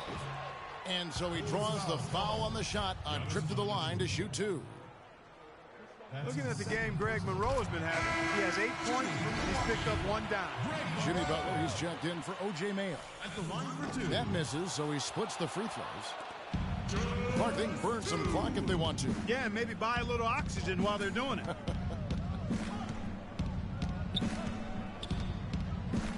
Now, Antetokounmpo. The fader. Rebound by Parker. Parker's got 3 rebounds now in this one. Butler on the way. Three-pointer. Good. Butler's got it back down to within single digits for the Bucks. For Chicago, they've gone 6 of 9 on their field goal attempts since the start of the fourth quarter. Inside, here's Bosch, and a beautiful feed leads to a monster jam. Up and over the defender with one hand. Facebook. Looked like the D had a good chance to cut him off until he made his move to the rack. Yeah, that's just a really nice job of taking it right to the rim.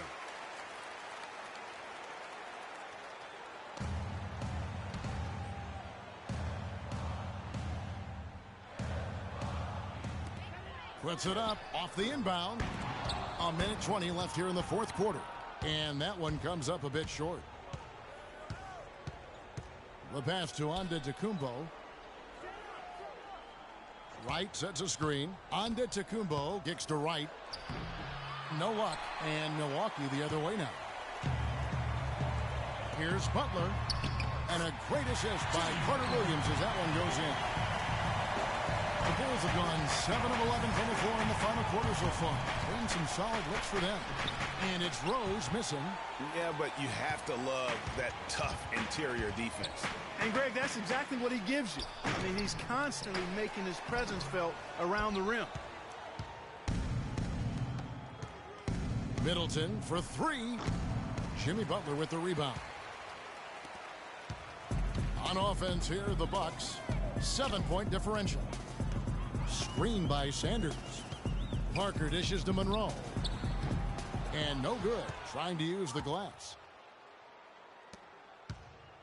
Middleton inside the three-point line. Another miss by Middleton. And you know what? That's one of those heat checks if he's taking shots like that. Yeah, heat check or not, I don't care how hot he may or may not be. He's not making that one. Butler from outside. It's in.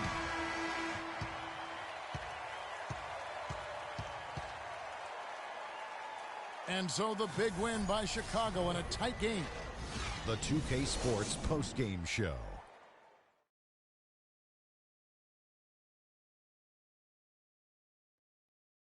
Kevin, much appreciated. And now let's present our Jordan player of the game, Giannis Antetokounmpo. I can't imagine a player having a better night from the field than he had tonight. And that'll do it for this edition of the NBA on 2K Sports.